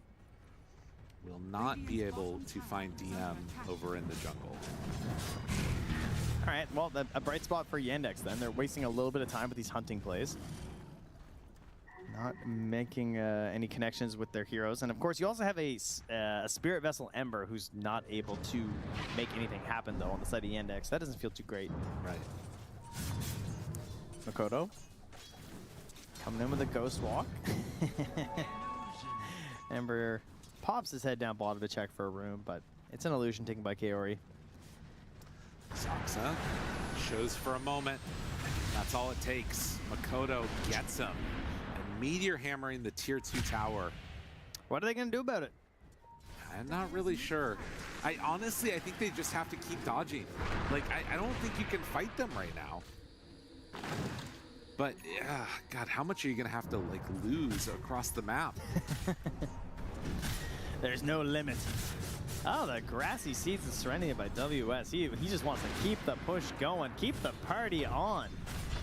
All right, they get the chains. Uh-oh. So the Serenity is gone. And now the punch, but the Terrorize hits onto both and in trouble further. They have any way to get out of there. Cheer Jr. trying to escape, but Mira right on top of him. Now they, the Passover!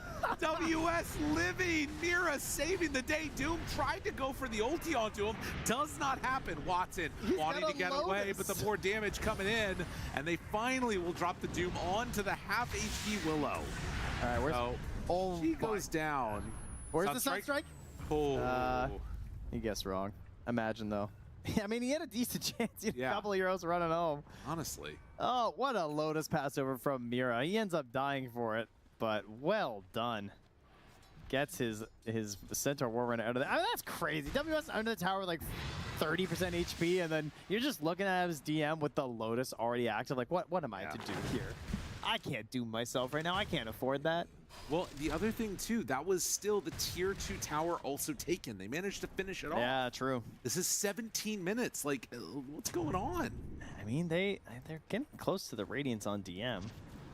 That's the bright spot. I'm trying to find the bright spots. I'm with you. So are Yandex right now. I mean, they had a really good game 1. That's a bright spot. That is true. Root lands, but no follow-up. Nightfall finds the Tusk. Toss decides not to go for anything else. Tornado lifts. Sunstrike is just waiting for it in the tree. Oh no, there's an eye roll there. Malady was done. Oh geez, I saw it. Oh. I mean, he's very yeah, he's having a rough time. Another smoke. They are not letting this pressure ease up at all. They're gonna find Soxa. Shadowblade leading out of the smoke. Goodbye. Saving the kill from Makoto. Continues to be involved. Terrorize again.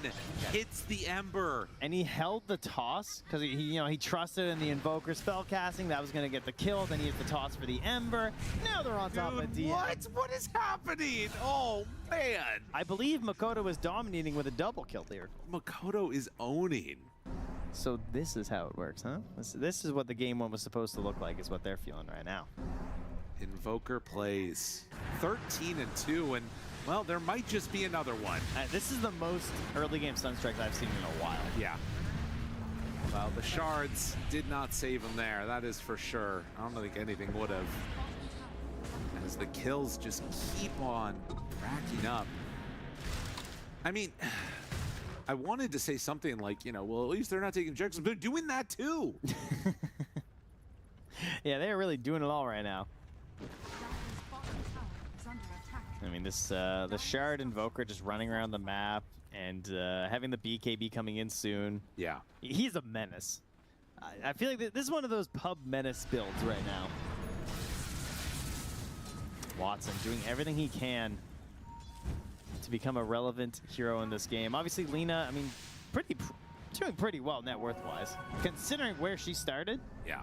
Like, Watson is finding the gold that he needs, and he can eventually become the biggest hero in this game.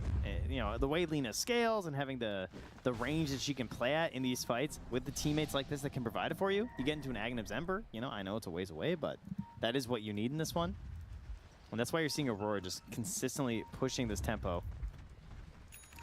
A little bit of a battle of brewing as the BKB is done for the Invoker. Jump forward stun. They find one. In trouble. Chira Jr. feared low, and now they're on top of the Lina. Although the Winner's Curse is about to wear off, they can back away for the moment.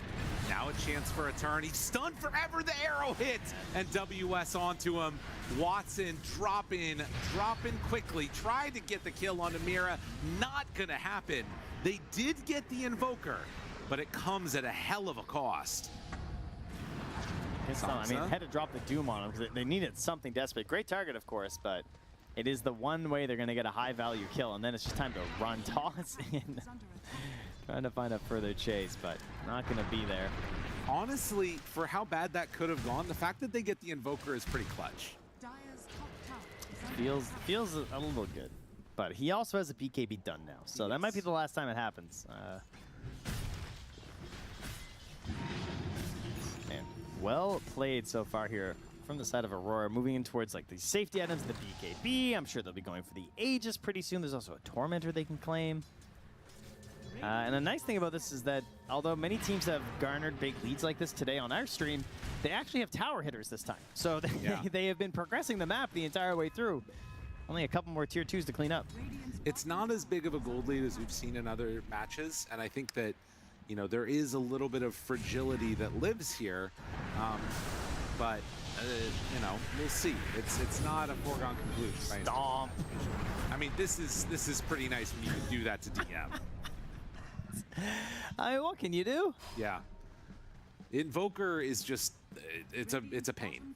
Yeah, Malady had no TP on the Tusk. He's just waiting with Watson. Like, Watson is the win condition, so he's got his Blink Dagger on Tusk. That same play happens to Watson there. Yeah, maybe Malady can save him. Right. Maybe he can delay it a little bit. Maybe they get 1 kill in a trade. But he's not there to look after DM. DM got his Radiance. He's on his own. Yeah, he's doing his own thing. Mylena needs some help. You can see Yandex like shoving in this mid wave while they're taking, or rather, excuse me, now flip that around. He's trying to get the wave shoved out. So they know they're going to be coming down mid very soon. Alright, Nightfall gets the Aegis. He can lead a little boldly with his Shadow Blade now. Could have been alright for the Invoker too, but Nightfall wants to grab it. 8, 2, and 8 right now for Makoto. Yeah, he's been involved in almost everything. Well, no shortage of comebacks in this TI, but you know this like literal ghost push. Yeah. As we've discussed before, this idea of being able to push these creep waves as much as you can, hiding while doing it when you're in a losing position. Well, you're in a winning position with a ghost who's just pushing these waves. That feels pretty good right now as Aurora. And if you try and contest him, or if you don't notice that he's doing this, yeah, you might walk right into your death. That's a serious problem for sure. Saksa, he'll get some bounty runes. You gotta take the wins. The value. Look, he's so fast in the river. He's running quickly. I mean, the dust is wearing off, but the invis is... the polywalks aren't quite enough, huh? No. They're not strong enough to take down this brave Mirana. Sadly not. Oh, man. Oh, ooh. Dire's bottom tower has fallen. DM getting away. We'll have the second component of the BKB. That's good. It's 2 out of 3. Yeah. Nightfall. Kodo on the hunt. Shira Jr. hiding in the trees. They jump in. They find him. Laguna Blade out. Do they have enough damage? They get the Winner's Curse to interrupt. Makoto backing away. Now he's inside the snowball. Malady will get hit there, and Shira Jr. realizing it's not quite going to work the way he wanted. Oh, he gets all his mana drained. DM can't get anything off there. Needs that BKB. And now the Sunstrike follow-up is going to be there. Avalanche, one more toss. I thought he was out. You can see they look at it and they try and turn. Like, Watson chucks a couple spells. They're analyzing the situation. They're like, is there any way? And then the EMP hits. It's like, nope. Yeah. We're done. Well, Watson, he has to play risky. He gets scanned. So he's not going to get found by Makoto, though, as he does move out just in time. I mean, look at where Nightfall is playing. Like, honestly. Yeah, and he's just running straight there. They're like, there's only so many places Watson can be. Oh, don't turn for that. Don't turn for that. Hit. Oh, my God. He needed that proc. Yeah, they scanned and they knew immediately. Turns red right as he's leaving.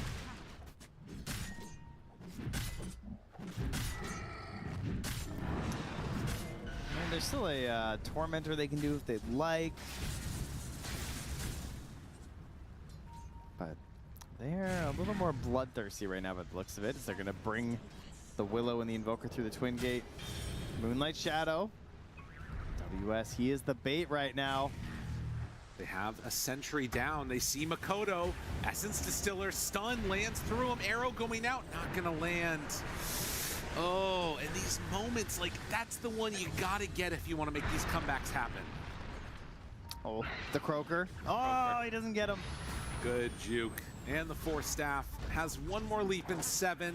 Not sure if he's going to be able to make it out all the way. Is he really living? Looks like it. Oh, all right, nicely done. Can't take down Soxa, too strong. DM actually in the jungle between the team of Aurora right now. Yeah. Dire Scan connects, knows that he went through. DM so desperate for farm that he's actually finding it here. It's kind of crazy. I mean, okay, look, BKB's here. This is like maybe going to be one of the last gasps for them. They've got to get something done with these BKBs being completed.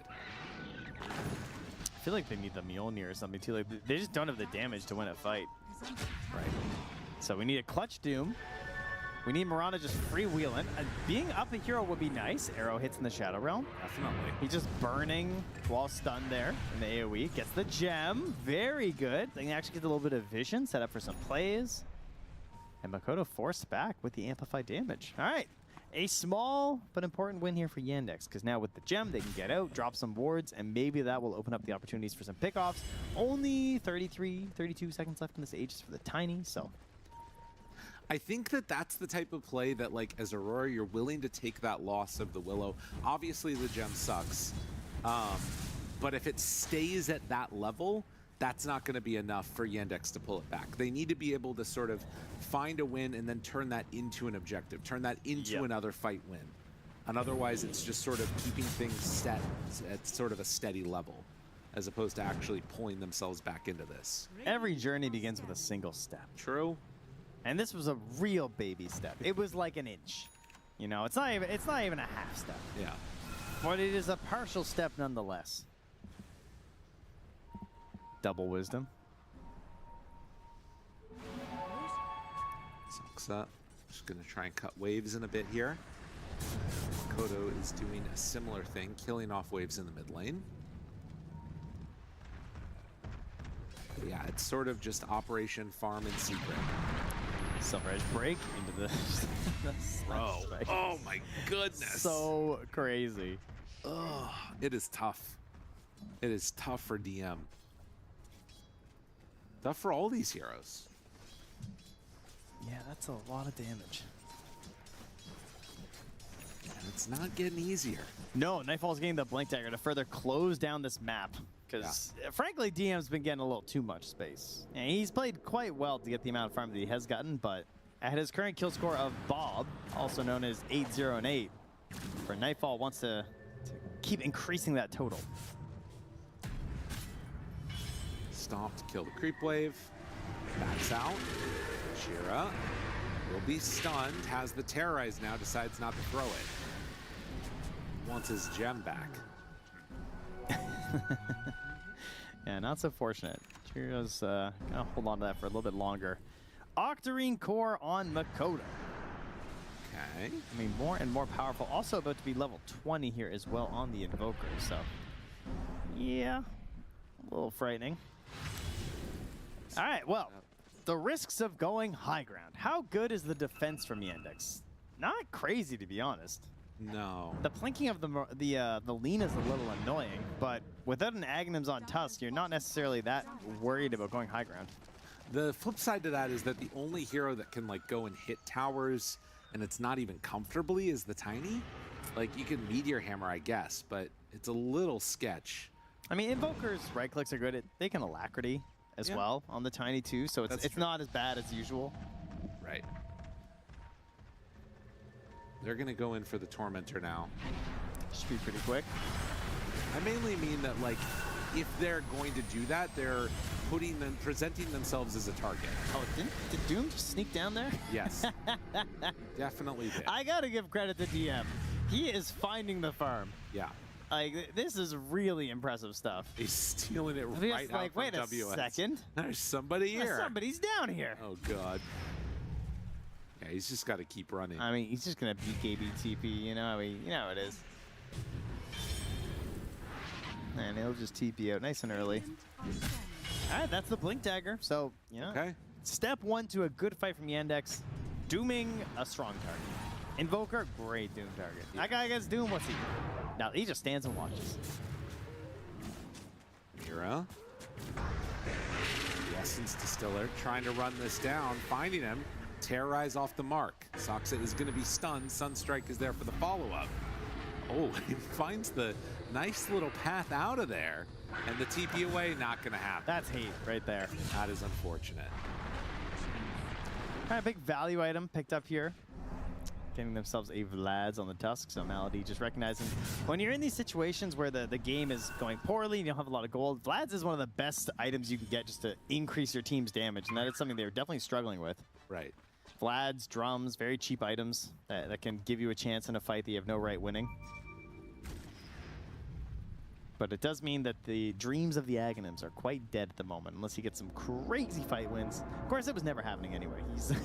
He's not getting any creeps in on a Tusk this game. It's definitely been all going into the coffers of DM, Ember, Lina. But if they win a fight, and suddenly a huge injection of gold. Yeah.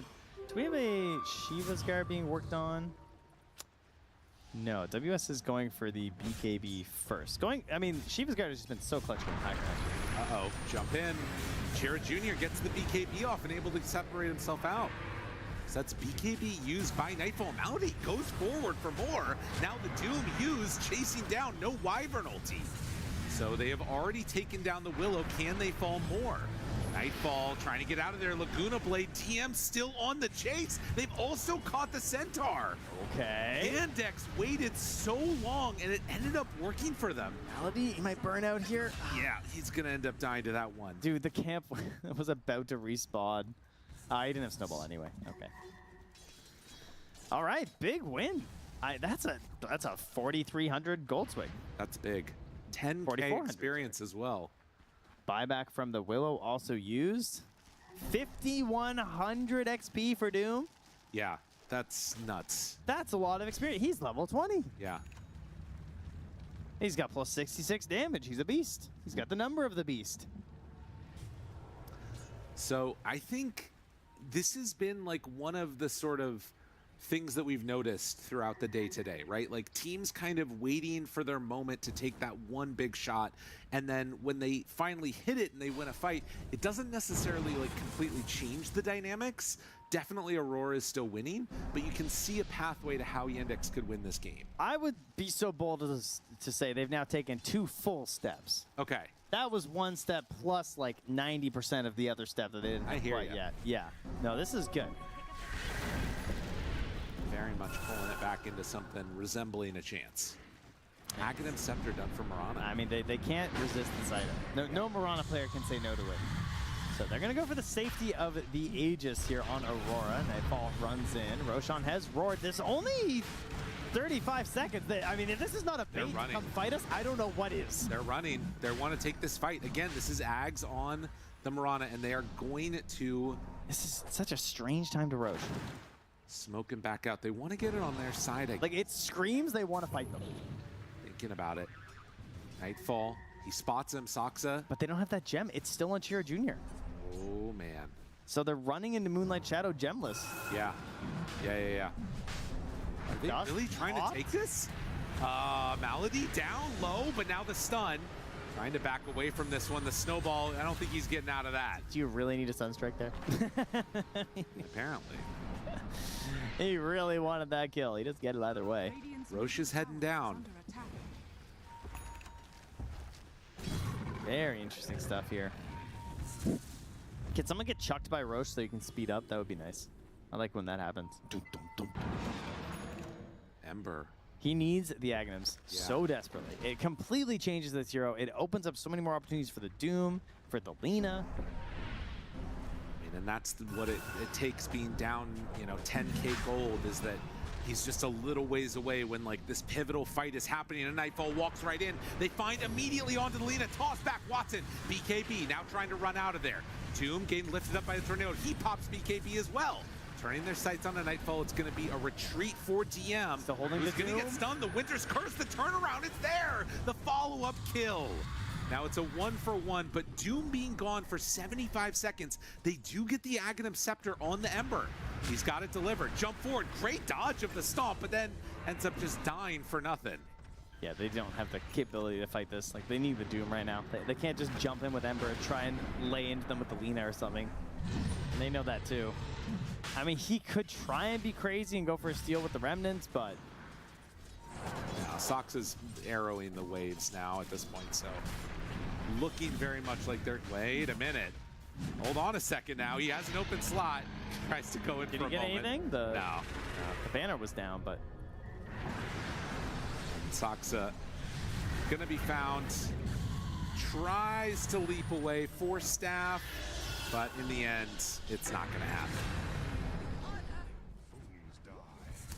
Mega kill streak. Makoto putting on an absolute clinic in this one on the Invoker, alongside all his teammates. Very good synergy, making it work with the Sunstrike. Just what they were missing with the arrows last game for themselves, and also what has not been glued together in this one by Yandex either. Not a lot of solid coordination plays coming out of that combo. And right back to controlling 80% of the map here from Aurora with that take of the Aegis and death of some dire heroes. It's feeling like it's a good spot for them. Yeah. I mean, it is still just a 12K gold lead, but it's sort of that momentum, and obviously, like you talked about, having the Aegis ready. Terrorize out. Malady is there to help if they want to make a go of it. Nightfall to the side, and no, they're just going to let him die. And, you know, they saw the Agnums. They probably know he has no buyback. Yeah. Like, that's rough. That's a no buyback item for sure. And Ember at 37 minutes is not saving buyback for an Agnums. He wants to play out on this Ags and be the hero and win the game. He gets caught. He gets bursted down. It's such a bursty lineup here. So much chain stun from Aurora. So just a simple flaw in your movement is going to result in the death. WS, speaking of death, sacrificing his creep to the tower, hopefully to garner the favor of the gods. No, Look at it go. There you go. Let's go. I think for Malady, there was like a question of does he go in there and try and snowball save, but it was like not looking good, and it was into roots, and well, now they jump forward, get some good damage. The turret Lita starts to beat down onto WS. Watson continue to lay into these heroes. Nightfall is going to be found. Nightfall is dead. All right, what do you got? Second salvo. Doom is ready. Do they want to commit for this now? Arrow as he lands. Big jump in. The Hex is already out. Damage coming. WS is off to the side. They're waiting for their target, but DM doesn't like what he's seeing. Nightfall tries to jump away. There's another hit from DM. And as the damage comes in, he's going to try and drop the Doom, but no, it's not going to be enough. Now Watson. Winter's Curse finds it. The buyback moves in from Malady, hoping to turn this around. But Lita is just getting destroyed, demolished, and Chira Jr.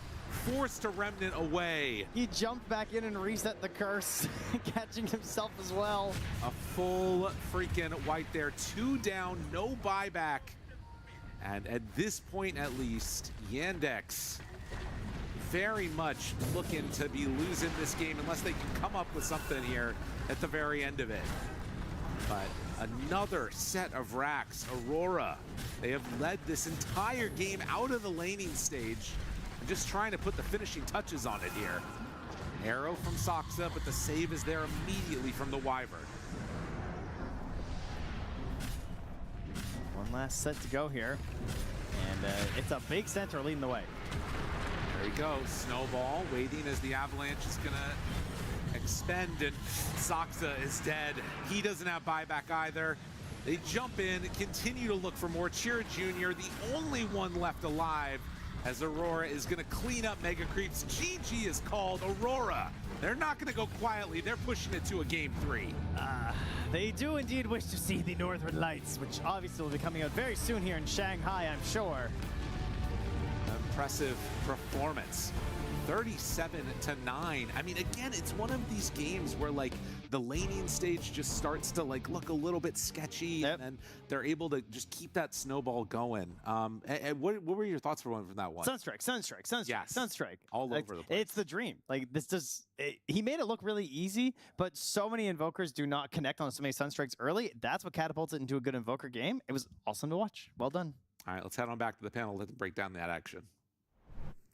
Thank you so much, Lyrical and Trent. A lot of fun that was had in that game number 2 there. And definitely an accurate description. Sunstrike, and a lot more Sunstrike when you get an Invoker that's fed in the mid lane, or at least that's far ahead in that gold ratio there. Monkeys, it feels like there isn't too much that you can do to feel like you're even playing on even footing anymore. Yeah, I think Aurora did a really good job of picking heroes to set up the Sunstrike, and it really enabled Makoto to land all those Sunstrikes, enabled his game. He had, I think, 12,000 net worth around like 20 minutes or something like that. Oh, is that all? That's a good amount. Easy money. So I think it was him and Nightfall on top of net worth. So I think it just made the game plan really easy for Aurora. You know, a lot of setup Sunstrike obviously does a ton of pure damage, and it was a very smooth sailing game for them from there. I didn't know how I felt about the Wyvern for this tournament in general. Not so much this draft, but just this tournament, because sometimes it feels the usage of Cold Embrace is more just delaying the inevitable. I'm not really seeing it be this sustained tool that you would love it to be. It's just, well, now my core is in a position where everyone else can collapse on him and just deal more damage. But this time around, the Wyvern had a pretty good impact. I did see the idea behind why teams are favoring it Lacoste. I'm like, actually, yeah, I can see it. This Wyvern has great presence in the game. I'm a big fan of the hero. I think this hero just gives you a lot of things, especially the ones in the laning stage, because it's a percentage-based heal. So you're playing with Tiny, who has an insane strength gain per level. So in 1 point, it is 160 base plus percentage. It goes over 200. I mean, you're not going to be killing this lane anyway. I wasn't really the biggest fan of the Doom picked before the last pick overall, because they had to pick it blindly and they wanted to go with something. And then giving Nightfall Tiny in this case kind of felt like it was coming. I don't know if Yandex maybe, I don't know, got a little bit of a misread what's going to happen in this. Do you think it misread, or they just felt they had answers to it? Like when you look at a Tiny to Lina carry-to-carry matchup, at what point do you feel? Like Lina traditionally had, I don't know the numbers, but from the top of my head, I'd say the win rate for Tiny against Lina is pretty high. She doesn't like always, it was very bad because she could get tossed back, having the stun, skewer pretty much when you were playing against Lina as well. Any repositioning tool against Lina feels really good, even though it's a carry Tiny, so he plays a bit of a different game. But I do feel like in this, like, he has a lot of status resistance.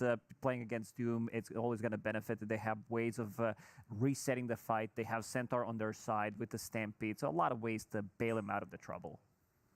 Yeah, I think for me, this was a big game for Aurora. I was definitely, for me, and I think a lot of people were putting them as like, potentially they make it through, potentially they don't. And Yannick was, for a lot of people, probably in that top 3 spot for the group stage, like either 4-1 or 4-0. So I think being able to show, like, not only, you know, it's like a close game. They barely, it was a convincing game number 2 for Aurora. And potentially if they take the series, I think that puts them in a super good position to feel pretty good getting out of the group stage. Did you have Aurora going through the group stage? Oh, yeah. Oh, like, oh yeah, 4-1? Or it's like they weren't even considered to be not put 3-2 getting through. Okay, so elimination round. Confident 3-2. Okay, confident 3-2. What about you, Lacoste? Did you have I think I had them the same. I can't remember from the top of my head, but I do remember that Monkeys didn't put them at all. He didn't put any other team. I heard he actually put every team not making it through. Yes. I haven't gotten the projection wrong so far. Except for Gamer Legion.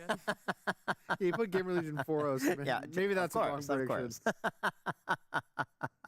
It is that weird team where I know a lot of people just put them in losing the elimination round. Like you already said this, Gunnar, but it's because what's been happening recently leading into this. They had lost confidence as a team. I know that there was a little bit of commotion around what their scrim results were giving as well. And it's that question mark of maybe if another team was having those results, they would be feeling even worse for themselves. And more often than not, though, we see that when you're having tough scrims, you come out into an official and you actually end up being one of the better teams. So I think as well, seeing them have a confident a lot game of too, learning experience. That's what I'm saying. You There's win or way you more. learn. And You say you win and you learn? you win or you learn. Or you learn. Okay, I was gonna say I don't think that's the you saying, can't bro. lose. You cannot lose. There's in Dota. no losing this it's situation. always- that's why you pub every day, just because no matter what happens, it's a great experience. But I think Aurora, unfortunately for them throughout the year, they've had a lot of actually pretty good performances of getting to that like top 4, I think a couple Second top place. 2s, and they haven't really hit that mark of making it to the win. But kind of like you were saying, as the year went on, I think they've started to fall off a bit more. So some question marks for them going into the biggest event of the year, and I'm hoping for them to kind of find their stride in the group stage. I really want to see them, because when they look good, they look really good.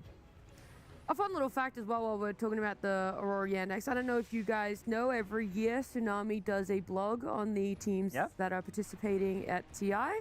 He released his yesterday. Did you guys read it? You could say no, that's fine, because I'm about to give you I usually do read it. I always read it. That's my bedtime morning. I read that thing. Is that your like prep for TI? You're like, I gotta wait for him to prep for me. No, I love the way that Tsunami writes. I think he is just genuinely so eloquent. But that's not the point of what I'm saying. The reason is because some of the fun things that he was pointing out with the teams, especially for Aurora, is like this joke that we all have about him coming second place. He's made fun of it before as well. He calls it Munacy, who also had a great success for himself in his career recently. So for him to have this many second places, he's like one of the highest earning Dota players without having won a tier 1 event. Like that's a testament to how good his results are, like how far he can go, and all of Aurora has had that. They've gone so far so many times, so that when you see them being a team that bows out in a group stage, you really do wonder, where is the bounce back for them? Where is the mentality? And then when they lose a game 1, are they still that older style of, you know, a more Eastern European team that might struggle to get back on the horse, or is it the mixture of the RCA that brings them back together and they can have a dominant game too? I think what's going to happen with them, eventually they're going to win a tournament, and the same thing is... At some point. They just got to keep going. Yeah, basically, like... Someone believes in them out there. No. I think they're good enough. I feel like they have... My point is they have a little bit of a mental thing where something similar happened with the Boom Boys, where they couldn't really win for a long time, went with the different roster changes, recycled some of the rosters and the players as well, and once they finally won, you could feel a lot of pressure was relieved, and then they started to kind of feel and play better in other, even like the losses that they had afterwards didn't really feel as bad. That's just how I feel about them, and I think the same thing's going to happen with Aurora. One step at a time, a little bit after a little. Of course, it does start. They got in so many second places. This team, I know that a lot of people said that this kind of feels like a fraudulent team where they're squeezing. Who said that? Give me a list of their names, Lacoste. I mean, I can't really snitch on Gunner here, but no, it wasn't him. But I feel like they have been consistently good throughout the year. This is the mix of the players that I don't think a lot of people also expected to be this good, to gel this quickly, and they showed everybody that sometimes a weird mix can definitely work, and for them it's working. They're just lacking that first place. Sorry, you my train of thought now is just thinking about when OG had that Toronto-Tokyo period as well recently for themselves. So it is interesting to see what mix works, what percentage works for them. But I'm going to move this along a little bit more. I know everyone wants to see a game 3, but our players aren't ready just yet to continue this series. However, we did have, just before TI began, we had Nomad sit down with Suxer and talk about how they're feeling as a team for Yandex coming into TI. The legends. It is Saxa from Yandex, and we're going to talk about your year leading up to the international. So, starting out the year, why did you end up with Yandex? What sort of took place there? I was considering the options, and it was either take a break or look to start a new team. I talked to Watson, I think, first, and I heard that he's going to Yandex. I heard the team, and at first, I wasn't really sure. And then we played some scrims. I started to get a feel for the guys, and I stood in for them for the Fissure LAN. And we got top 3, so everything was kind of clicking. So I just decided maybe I'll give this a try and see how this goes. So how are they sort of different to your expectations? I think they're all very hardworking. They're open to listening. They're all kind of young guys, and they are very hungry. And I think anything I say to them, they will listen and they will try to improve. So I think for me, it was kind of refreshing to see how overall chill they are in real life, I guess. Yeah, it kind of feels like there's not really any big egos on Yandex. Would you agree with that? Yeah, there's almost no ego. That must be nice. So you sort of followed Watson to the team then. I mean, what is it about him that you like as a player and a teammate? I mean, obviously he's a very strong carry player. He was rank 1. He's very high skill. Yeah. But also I think as a person, he's very chill. He's not one of those carry players that has a high ego and he doesn't really listen. He's very open to advice, and he's very hardworking. So I like that about him, and I think there's many benefits to him. But is he still able to get across his ideas and, be a shot caller in the game when you need him to be? Yeah, overall he is. I think maybe in the past he wasn't so much. He was kind of just focusing on his game, but now he's trying to take that leadership role more, and when he feels strong in the game, he's going to make strong calls. So I think he's improving on that a lot. I want to talk about Malady as well. Malady is a pretty funny guy in interviews, and when we get to talk to him, he always makes people laugh. I mean, what is he like as a player and a teammate? He's a bit quiet, I guess, a quiet guy, but he's kind of cold funny. He's he's just gonna say something like with a straight face, but he's like gonna say some stupid joke. As a player, I think he's obviously very high skill and he knows what he wants to do in the game. I think him and Watson are like really good on the same page. Overall in the game, I think he's more of a quiet role and he tries to kind of let other people like take charge more. And he's just kind of like going to focus on his game and focus on his spellcasting. In the early days of Yandex, did you have a big focus on building communication in the team? Was that already in place? Yeah, we had to work on it for sure, especially when I'm like the only English-speaking guy on the team, so we kind of need to work on these things. I also try to bring in some experience from our old team, so it's definitely something we've worked on. So for yourself, when you've already got a TI under your belt, of course you want to win it again, but is there an extra motivation for you to help these sort of new guys who haven't done it yet to lift the Aegis? Yeah, for sure. I mean, I want to win it myself and I want to win it for them. What is the communication like when you're about to get into a big series? What are you guys talking about typically before the series starts? I guess the enemy's strengths and weaknesses and understanding what they want to do and how we want to counter it. I think those are the big things. And the other thing is also focus on ourselves, make sure that we do the right things. We're like in a good place, in a good mindset, that we don't do anything desperate, just stay cool, calm and collected. If someone has made a mistake in the game, how do you approach it? Just move on as soon as possible, like, you know, just accept it. Everybody's gonna make a mistake, especially on a tournament like TI. People make so many mistakes and you have to be ready to make these mistakes. And once you're ready to do that, you can make as many as you want as long as you're like still trying to win. Just don't let it affect you at all. Despite having a lot of TIs under your belts and wins under your belt as well, do you still find that motivation, that hunger to go and play on that main stage and be in front of the TI crowd? Yeah, for sure. I think this tournament is obviously very important in DotA and is the biggest deal. And my whole career I was always striving to win TI. I did it once, but now it's like I see other people do it a second time. So yeah, I'm definitely motivated to do it too. Brilliant. Saxa, thank you so much. Good luck. I'm really looking forward to seeing you play at TI. Thank you. Thank you.